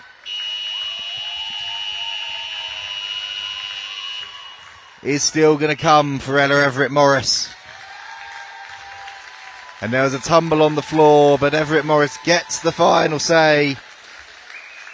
And that is the end of that one. Leeds Rhinos secure 31-15 victory. They applaud the crowd. Their coaching staff applaud them as well. They've been fantastic all weekend, as have 7 Stars. But it's the Rhinos who secure a 7th place finish over on court 2. Loughborough Lightning pulled away in the end, 31-22. They beat a North East Phoenix side who have been one of the teams of the tournament. A 6th place finish for them, bringing so much colour, so much adventure to the court with the way they had wanted to play. And the 7 Stars players going around applauding the crowd as well. A brilliant tournament, a brilliant event for them. Now though, we move into the medal matches. Over on court 2, it's the grand final. It's Manchester Thunder against Surrey Storm. Thunder going for a 3-peat. And here on court 1, it's a London derby for bronze. It's London Mavericks going up against London Pulse, and we'll be bringing you that bronze medal match in just under 20 minutes time. Just under 20 minutes to go now until our final round of matches here at the Sir David Wallace Sports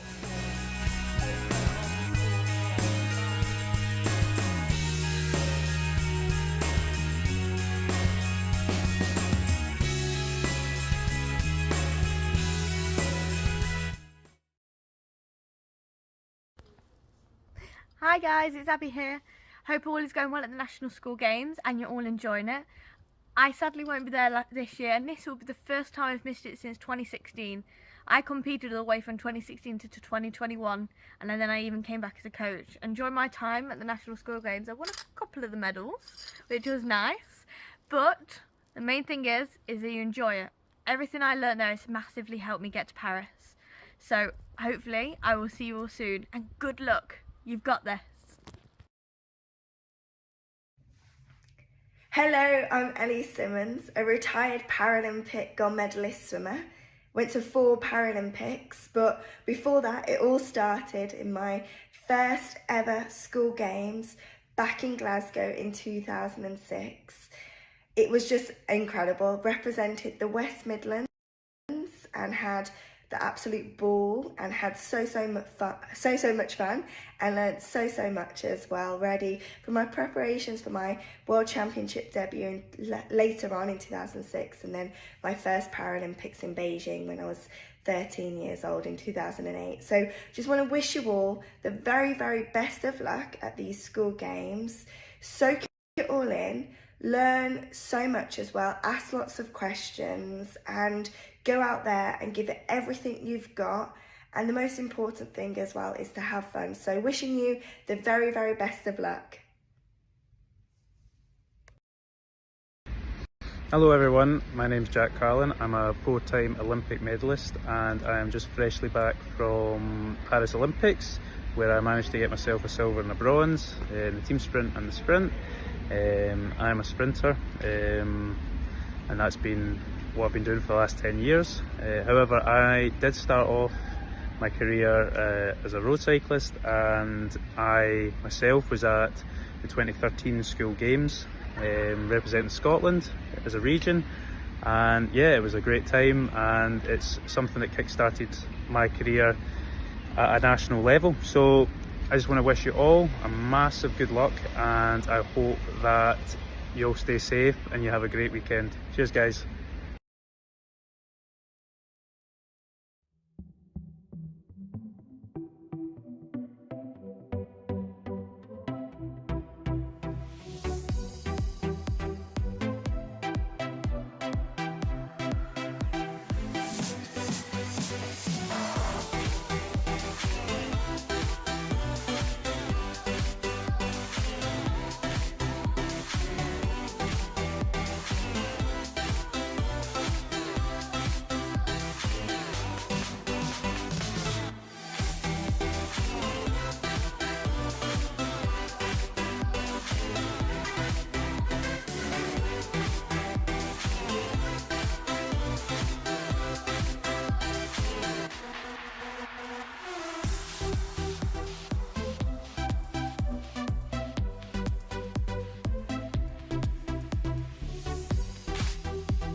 Better isn't born.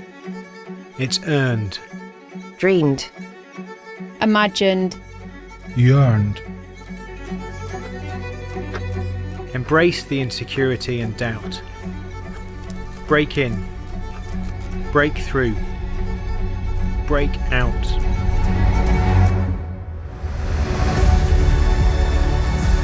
Take your script and flip it. Take your past. Outstrip it. Not you against them, but you against you. A race to succeed. Restore. Renew. Your place is here. So take it. It's your future. It's what you make it. Take the leap. Don't hesitate. It's down to you. The world can't wait.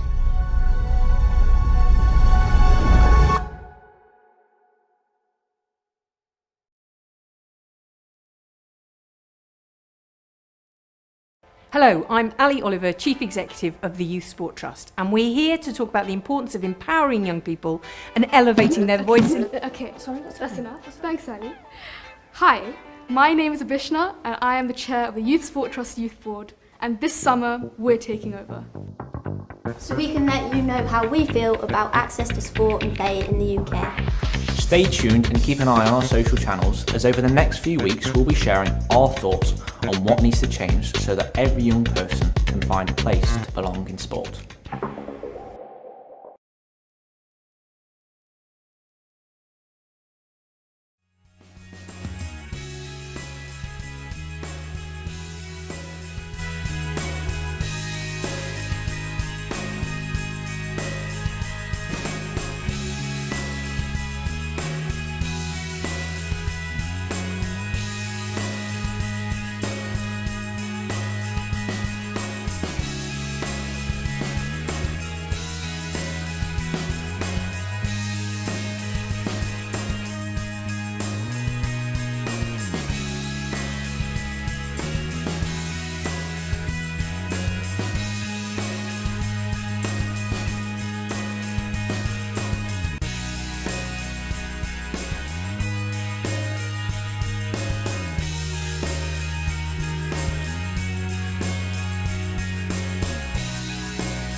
Just under 5 minutes to go now. 5 minutes to go until the first of the cast of our 2 final games of the School Games 2024.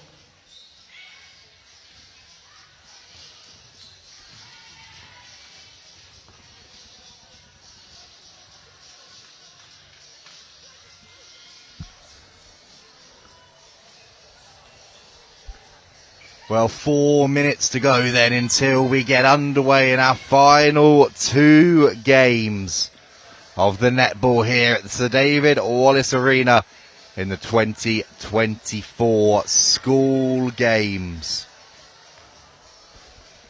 Over on court 2, and you can switch over to the stream if you want to watch that one with Lucy Goodman. It's the grand final, Manchester Thunder taking on Surrey Storm. And here on court 1, the small matter of who will be joining that pair on the podium. A London derby between Mavericks and Pulse to determine the bronze medal. Matches 41 and 42 of the weekend. We started at 9 a.m. on Friday morning. And here we are, fast approaching lunchtime on Sunday. It all comes down to this for both of these teams. Mavericks will be in the black, Pulse will be in the pink. And we have just enough time to run you through the teams and the tail of the tape for both of them. For Mavericks at goalkeeper, it's Eloise Ampofo. Frankie Pittman at goal defence. Stella Marchant comes in at wing defence with Gracie Smith at centre. Sophia Bell Prudence at wing attack, and Daisy Middleton Brown and Ava Grace O'Reilly at goal attack and goal shooter.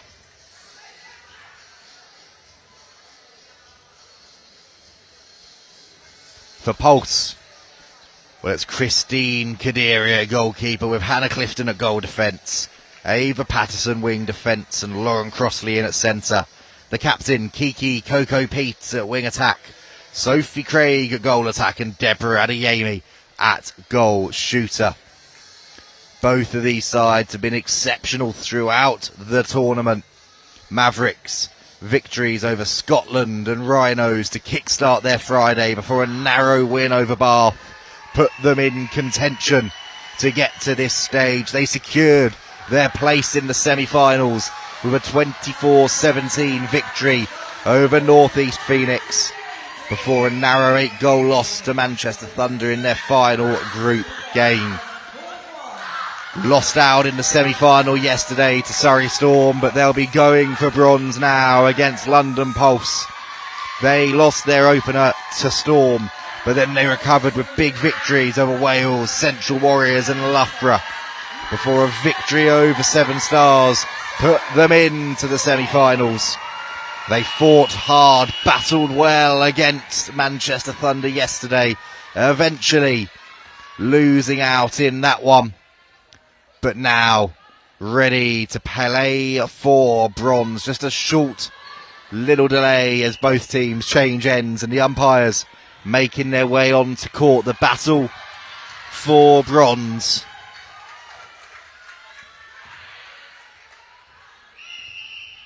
Pulse or Mavericks, who takes the final step on the podium here at the 2024 School Games?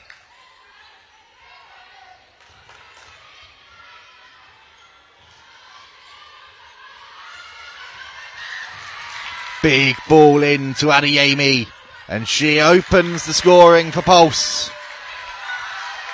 An early advantage in the bronze medal match.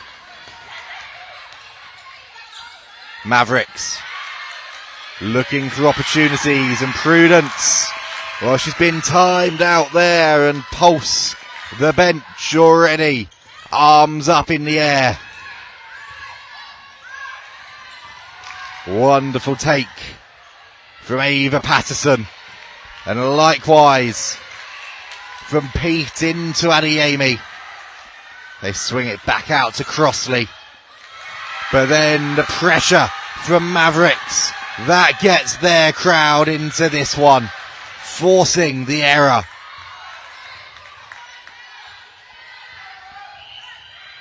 Pittman gets the ball into Gracie Smith, the captain for Mavericks, their go-to player. But pressure on Ava Grace O'Reilly from Kadiri forces the error, and Pulse now look to set the attack, come again down the court.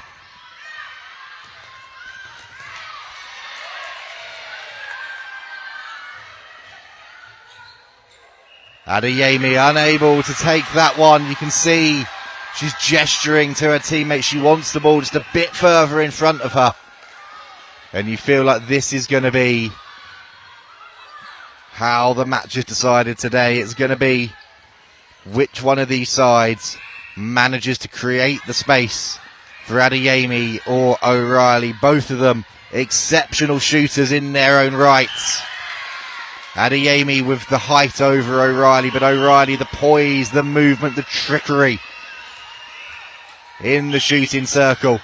And she's doing that already here. Goes back out to Prudence. But there's contact on Middleton Brown, and she tips it over Kadiri to O'Reilly. And O'Reilly will have a second bite of the cherry here, and she levels it up at 1 apiece in this bronze medal match.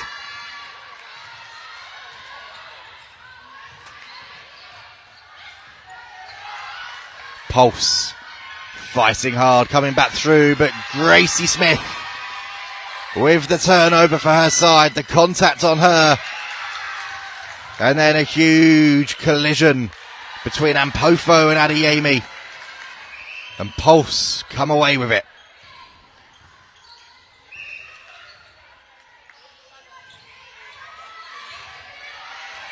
Adeyemi, the ball fed into her. There's a lot of noise around us. Both matches on a knife edge early stages. And Adeyemi adding the extra goal for her side, edging them back into the lead, and then an overthrown pass from Mavericks. Pulse off their feet. They're loving that one on the bench.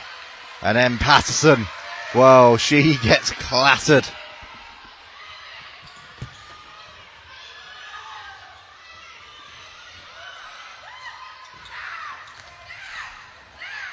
Pulse looking for the opportunities. Patterson, well, she's penalised there, creating the contact with Prudence.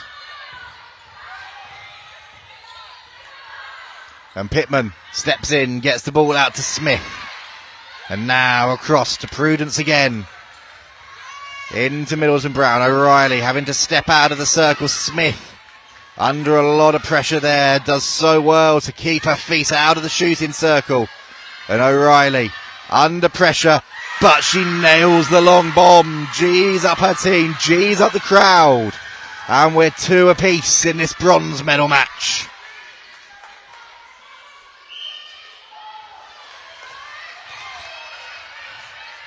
Two apiece here, 2 apiece in the gold medal game as well. Adeyemi, though, not missing a trick so far in that shooting circle.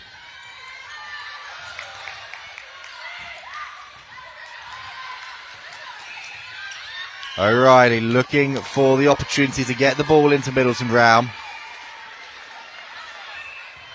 It's contact outside the circle, so Prudence into Middleton Brown again. And she now levels it up. Her first goal of this bronze medal match, and we're level. Even Stevens, 3 apiece again. Over on court 2 in the final, it's 3 apiece there as well. Both of these games on a knife edge after the opening 6 minutes. And Mavericks whooping, hollering there. Footwork the call. And it gives Ampofo the chance to fling it into Smith. She gets that away. Wondrous, wonderful pass on the turn from Gracie Smith. And the ball over the top. Prudence has to fight hard to chase it, keep it in. She does just that.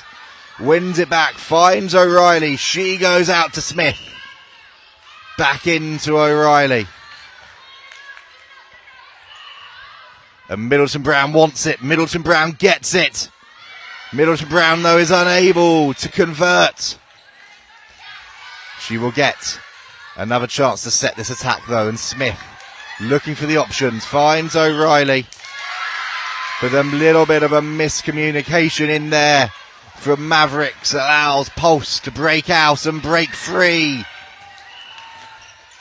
And the ball is bouncing and bobbling, but Pulse are holding on to it and getting it in to Adeyemi.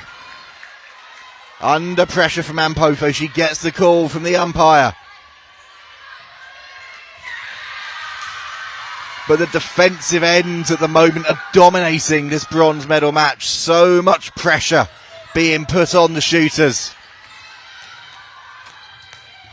Mavericks coming in again now through Smith, wanting her players to come to her. Pittman and Marchant linking up. And a beautiful bounced ball into Smith. She finds O'Reilly. And O'Reilly fancies this one. Mavericks 4-3 ahead. Final minute of the first quarter. In again to O'Reilly. She looks to find the ball in to Middleton Brown. She's walloped by Kadiri. The ball had already gone out. And we play on. The umpires let it go as Mavericks try and keep that ball in. But there is concern here for Daisy Middleton Brown. She's looking to try and jog this one off.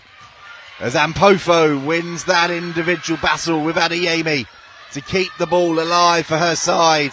10 seconds left as Prudence tries to find Smith leaping like a gazelle. She flings it in. Pulse, though, get the call, and that is the end of the first quarter. Non-stop, engaging, engrossing.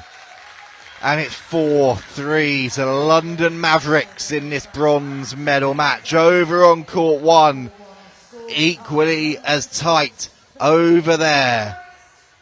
Manchester Thunder with a 5-4 lead.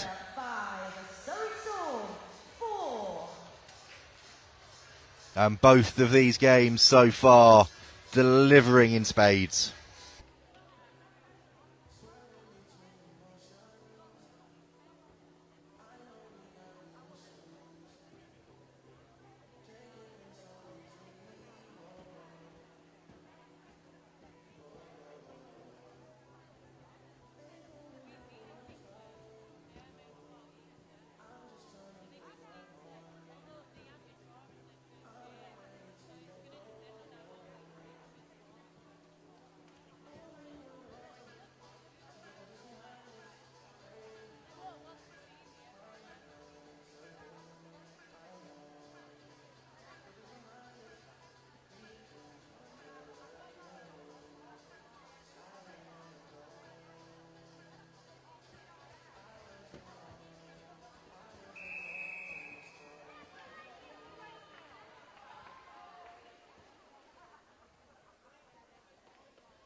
Here we go then, ready for the second quarter.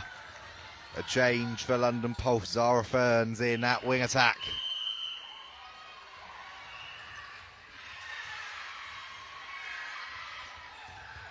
Mavericks winning the ball back over to Smith.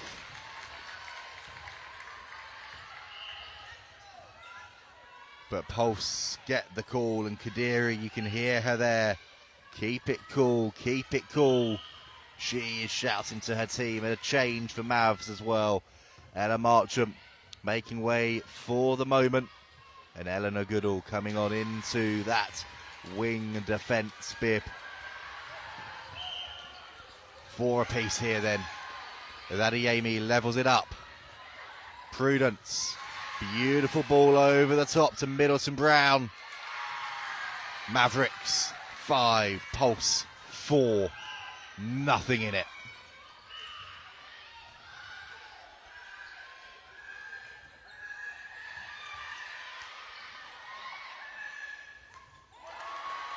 Pulse looking for the opportunity in the avenue into the shooting circle. Adeyemi disappointed there, and Pofo comes out on top.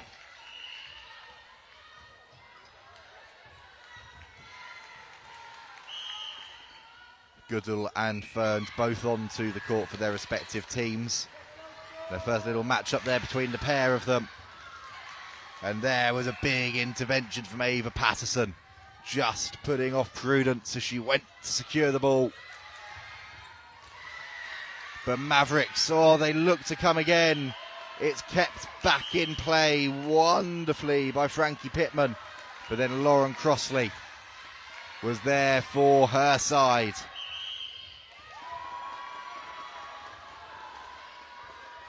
The umpire just making sure that the ball is in the right place. Too much pressure coming on from Gracie Smith. And Crossley looks to keep this one moving, and the ball into Adeyemi. Lovely work from Pulse. Under pressure from Ampofo. Doesn't matter though to Deborah Adeyemi. She eats pressure for breakfast, and it's 5 apiece here on court 1.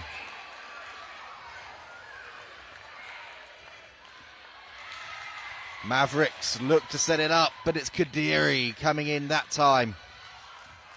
Stealing the ball back for her side. That's the turnover that they needed.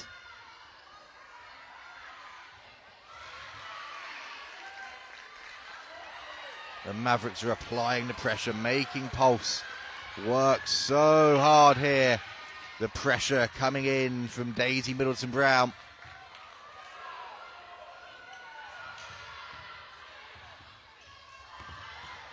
And both teams at the moment really having to work hard as Smith gets the deflection. Middleton-Brown picks it up, makes the run into the circle. She wants the ball from Smith.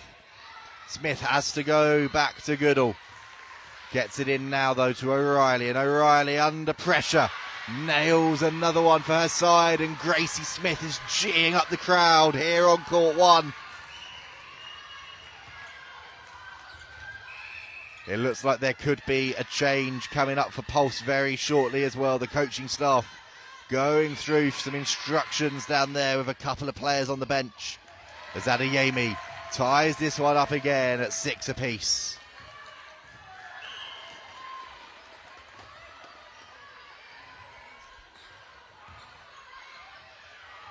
Mavericks playing it around nicely. A nice little bounce ball into O'Reilly, under pressure again, but it's tidied up by Middleton-Brown, and Smith gets it across to Prudence, and O'Reilly now working the opportunity for her side again.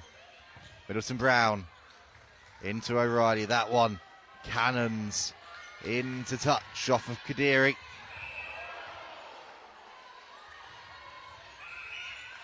A lovely ball in again. With the pressure, the contact too much, so an opportunity for the shot. It's missed, it's flicked back in by O'Reilly under pressure, so now she'll have another opportunity. She converts it. Mavericks had to work hard for that. And there is that change. It's Zara Kalea coming in for Hannah Clifton at goal defence. Pulse looking to just try and mix things up a little bit in that defensive circle.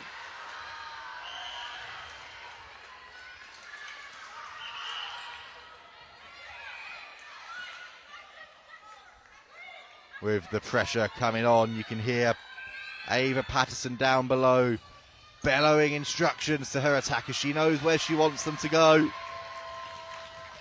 And that's exactly why Sophie Craig levels it at 7 apiece.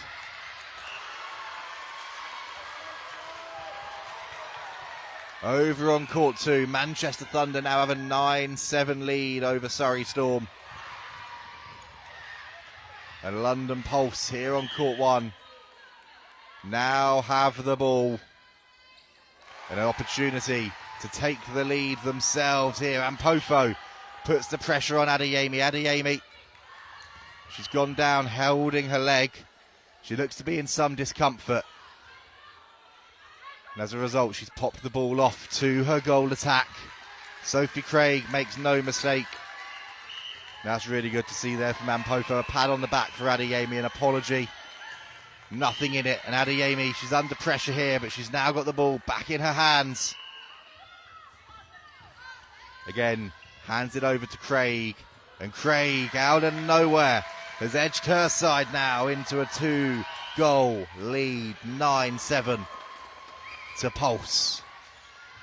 Mavericks now need the response, need to get the ball in. And they've been penalised there.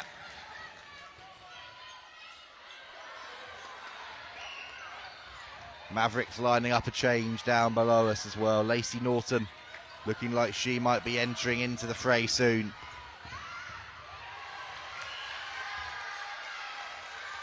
And that pass over the top to Adeyemi doesn't quite connect. Ampofo coming away with it to Smith. A minute left of this second quarter, and Smith back to Ampofo. Mavericks looking for Smith. Huge collision in the middle between Smith and Patterson. And eventually the umpire, well, she's deemed the ball has gone out first, so Goodall with her hands on the ball now. 30 seconds left of this one as Smith, contacted under pressure, gives a little bit back, but the ball has been worked in. The goal has been scored by Mavericks. Daisy Middleton-Brown closes the gap to 1.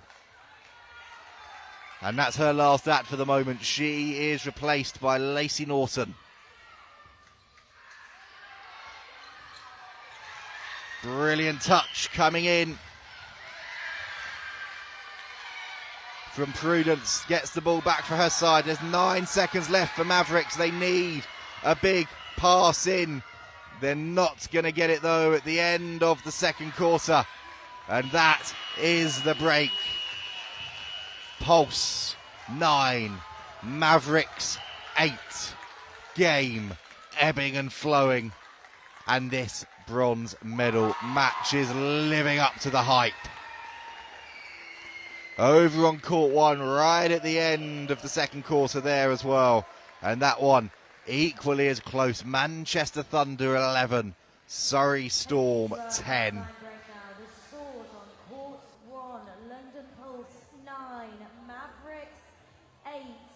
On both courts, looking at court 2 in the final. Manchester Thunder 11, Surrey Storm 10.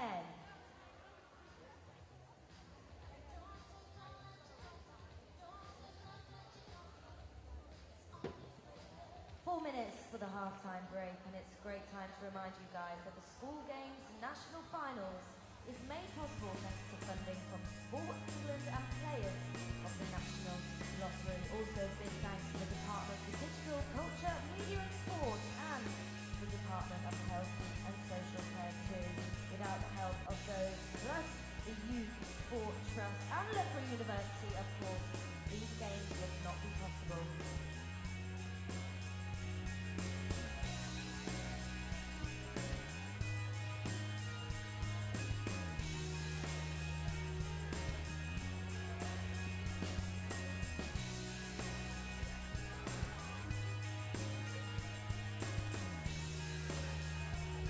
A reminder of how you can keep up with all the live action on the School Games National Finals website, where you can see live results as well as accessing live streams from many of the events across the weekend. Please visit the website at schoolgamesfinals.org. You can also get involved across our social media platforms on X, _School Games, on Instagram and Facebook. Just type in School Games. And if you do want to reach out to us, use the hashtag SGNF2024 or hashtag Fit for the Future.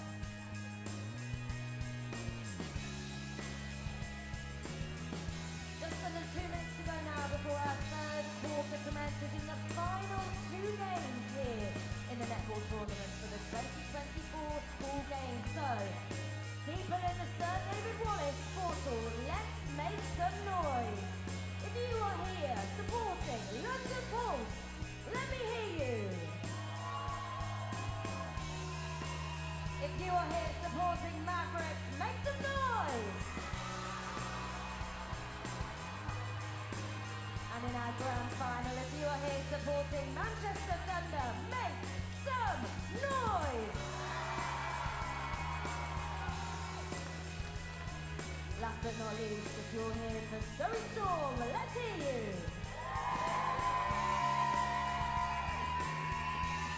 1 minute to go now to the third quarter commences.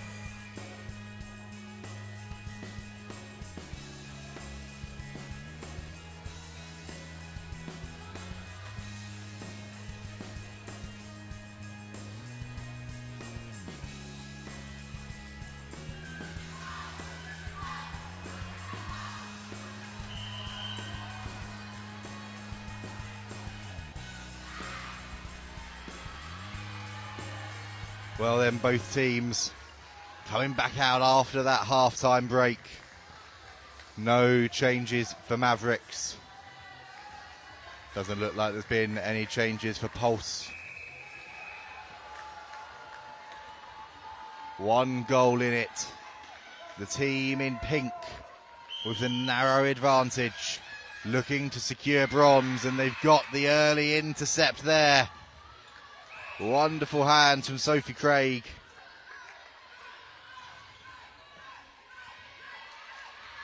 And that's just the start Pulse would have wanted to this third quarter, and Mavericks wouldn't have wanted, as Adeyemi collects the ball.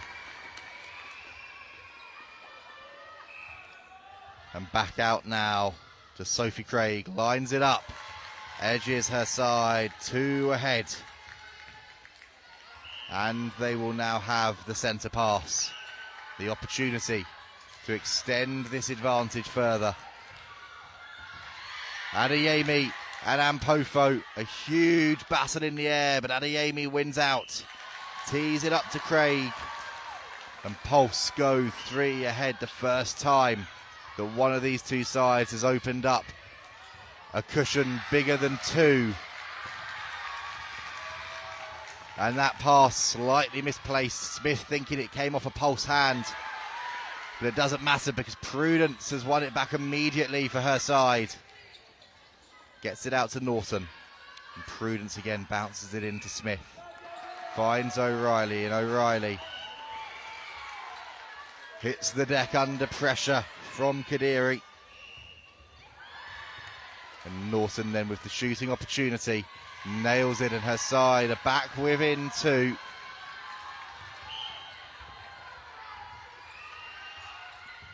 They still need a turnover though to pull themselves back within a score, and they're going to get the opportunity now, holding the call. And the Mavericks bench whooping and hollering and loving that one. Smith, under pressure, she tries to get that one in to the shooting circle, but she was falling backwards as she looked to make the pass. And O'Reilly, unlucky, she thought she managed to get a hand in there.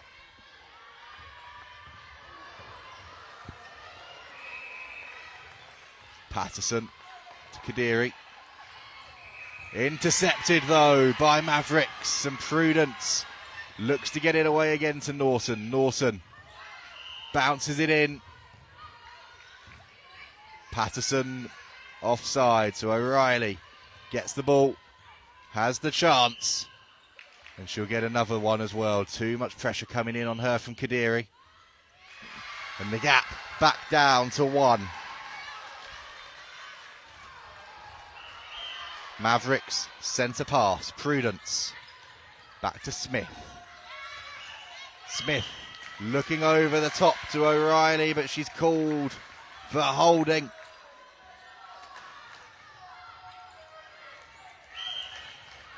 Puts the pressure in on her opposite, Bib Crossley.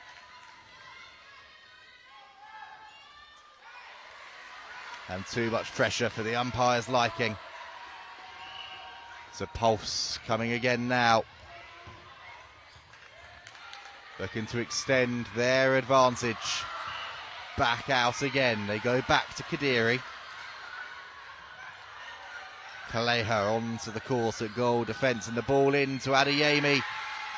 Mavericks celebrate that one, and Pofo puts the pressure on, and Smith just out of the touches and the reach of Adeyemi.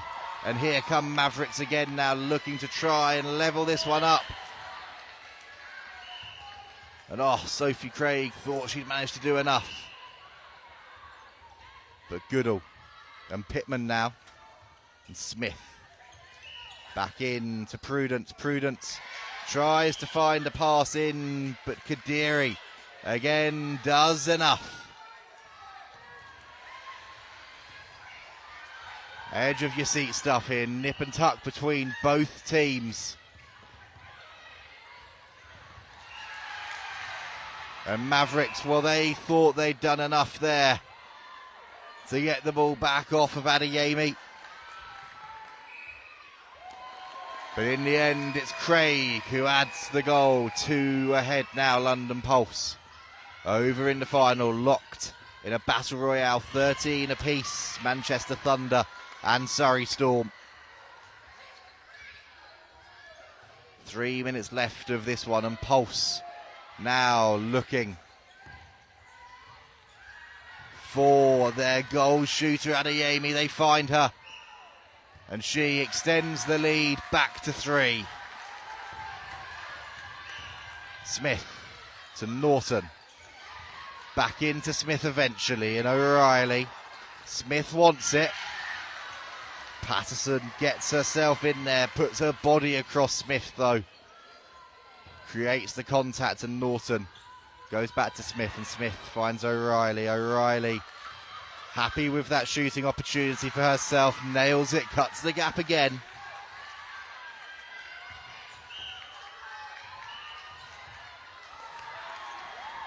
Two minutes left then of this third quarter. Mavericks, that's a huge intervention from Frankie Pittman. Intercepts the ball for her side. Adeyemi, then, well, she was offside. A rueful smile. She was so close to getting a hand on that one. And Ampofo, well, she wants the ball and she wants it quickly. There's 15 seconds wasted there. But Mavericks, they've still got time. There's so much time left in this quarter, let alone this match. Smith, gets that one away brilliantly under pressure. Gracie Smith, and O'Reilly tips it off to Norton. And now Norton unable to convert, but O'Reilly gets it back. But she's made contact with Zara Kaleha.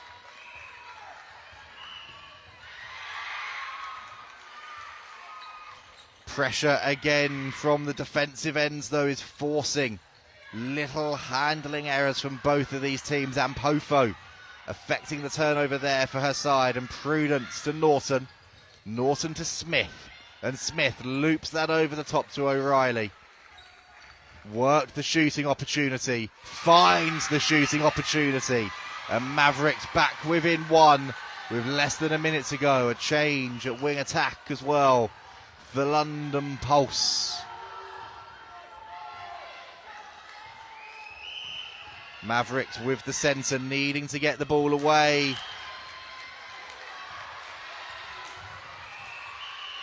And they're unable to find the pass that they needed and they wanted. Pulse with a chance to extend their advantage again here at the end of this third quarter, but they're penalised for solo play, and there's 15 seconds left for Mavericks to draw themselves level. Pete is back on for Pulse, and now they sense an opportunity for Adeyemi, but Ampofo denies her at the end. It's going down to the wire here on court 1. There is 1 goal in it with 8 minutes left and bronze up for grabs. London Pulse 13, London Mavericks 12. And over on court 1, well, it could not be closer. It's Thunder and Storm locked at 15 apiece. in the final over there. 8 minutes to go, and potentially a little bit of extra time as well. All to play for across both courts in the medal matches.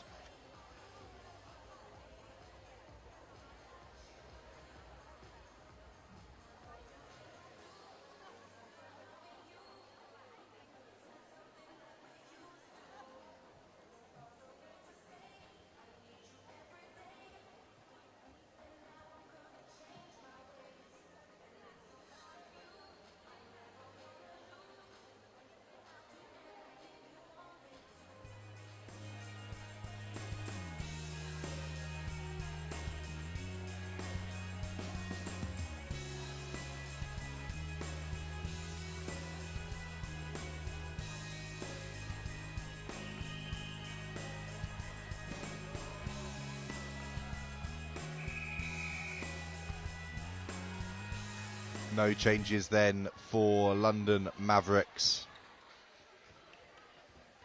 London Pulse, no changes after that late adjustment they made of Kiki Coco Pete coming back in at wing attack.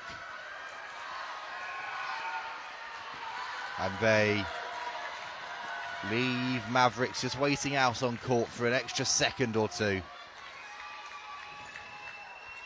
8 minutes left then, bronze on the line. It all comes down to this. Who's your money on? Will it be pink? Will it be black? Will it be Pulse? Will it be Mavericks? Well, at the moment, that ball is Gracie Smith's. She plucks it out of the air. Oh, there's a big collision there on Eleanor Goodall. She gets back up to her feet quickly and gets the ball away. Hands back on the ball now with Prudence. Back to Pittman. And Smith under pressure, but she rides the contact. And Smith finds O'Reilly, and Mavericks level it up in the bronze medal match. Their fans going wild in the stands. And with the centre pass as well, O'Reilly. Smith back to O'Reilly. O'Reilly creating the space under pressure from Kadiri. And Kadiri has done enough to put the goal shooter off.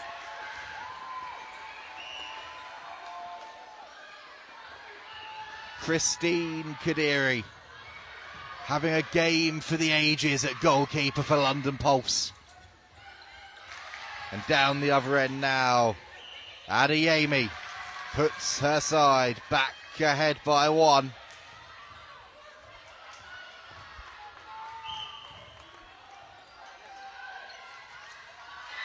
But Mavericks with Norton winning it back again, and there's Goodall.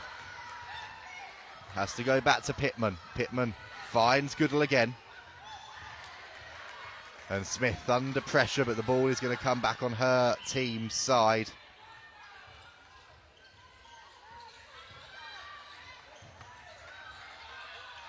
Prudence over the top.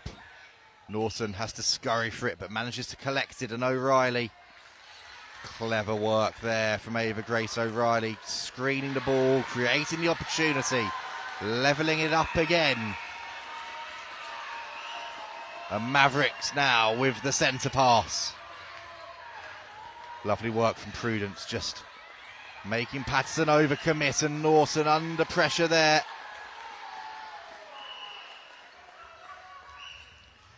Bounces it off to O'Reilly, under pressure from Kadiri. And Mavericks with the goal, with the narrow lead now by a solitary point. And Gracie Smith, a huge touch from the centre. She gets the ball back. She's looking to work the ball in. Time right on the edge there. But Lacey Norton is going to have an opportunity to take her side too clear. She takes it. And Pulse making a change again here. Crossley coming off.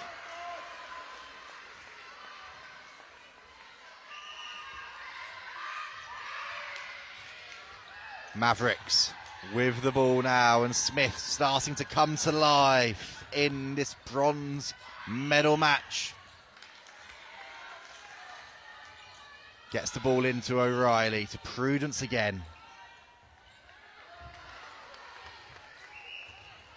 And in again to O'Reilly.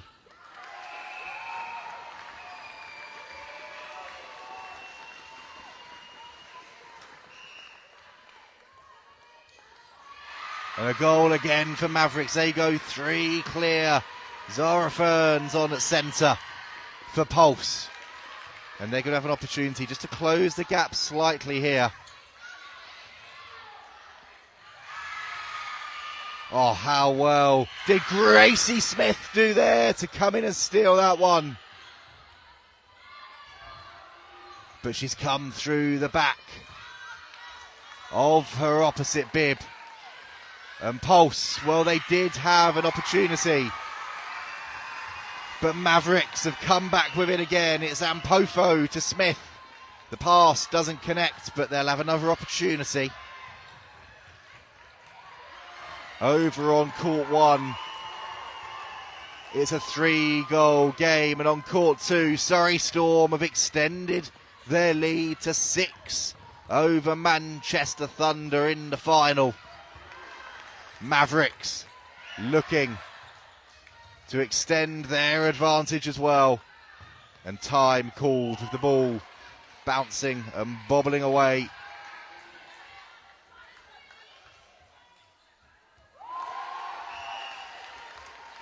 O'Reilly with the shot, with the goal. Ava Grace O'Reilly loving that one, puts her side 4 clear. And 2 changes for London Pulse as they look to change the tide of this game. Kadiri coming off for the moment.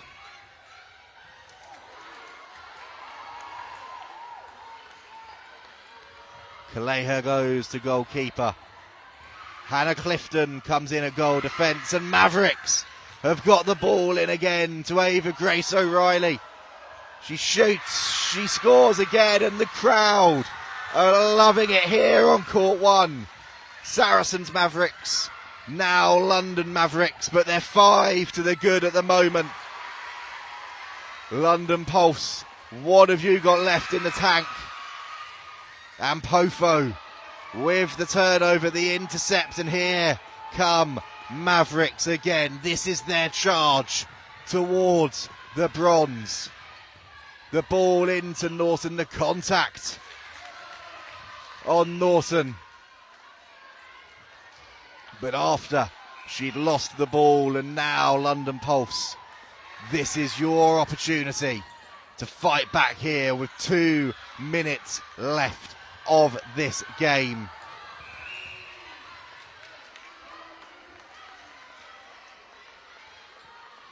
Lauren Crossley has come in at wing attack as well for London Pulse. They need something quickly. They've got something quickly. Gap is down to 4.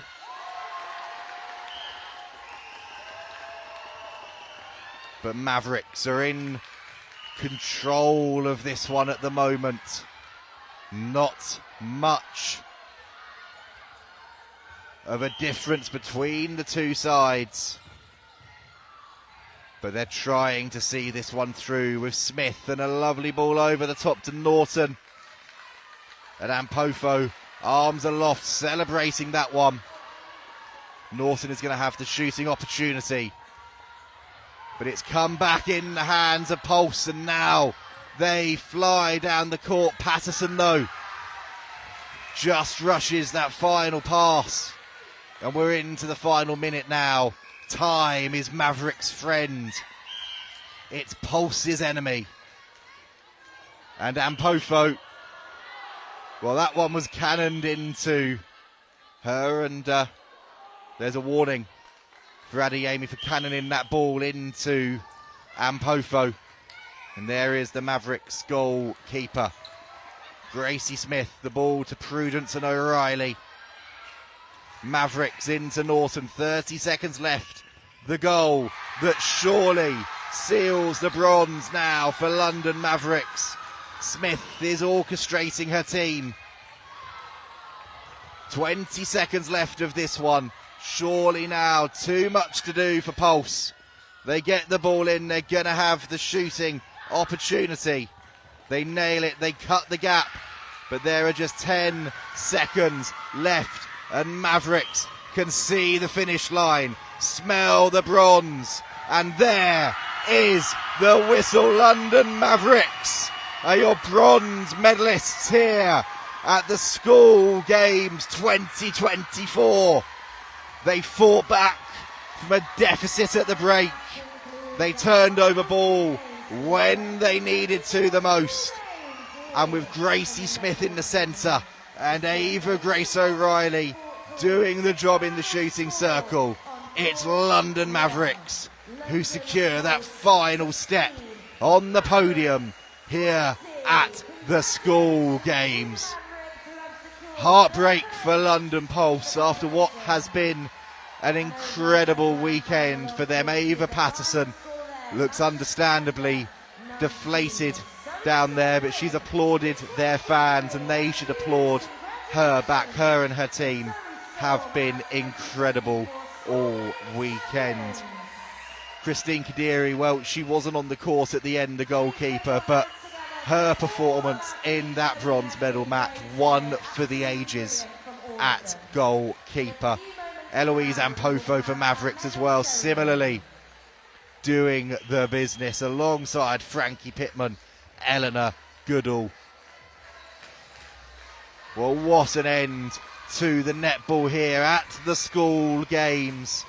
And over on court 2, Manchester Thunder, they were looking for the three-peat, but Surrey Storm have put pay to that.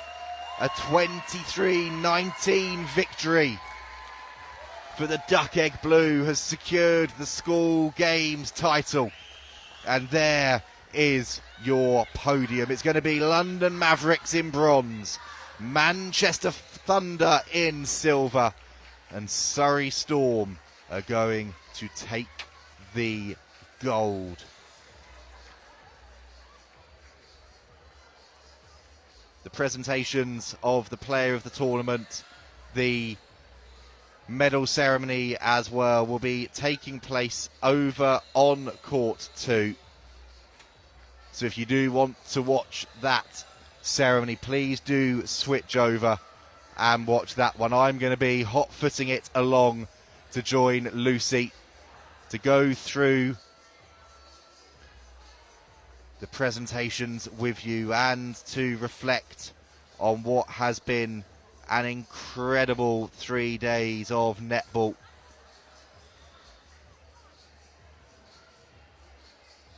Thank you so much for joining us this weekend. 42 games down, about 7 or 8 Lemsips down here in the commentary gantry as well. We started at 9 a.m. on Friday morning. We finished at 12:45 on Sunday. And we finished with 2 epic medal matches. London Mavericks winning the bronze here on court 1, and Surrey Storm securing the gold over Manchester Thunder on court 2. Please stick around and join us. Head over to the stream for court 2 and we will bring you all of the medal ceremonies in a few minutes' time.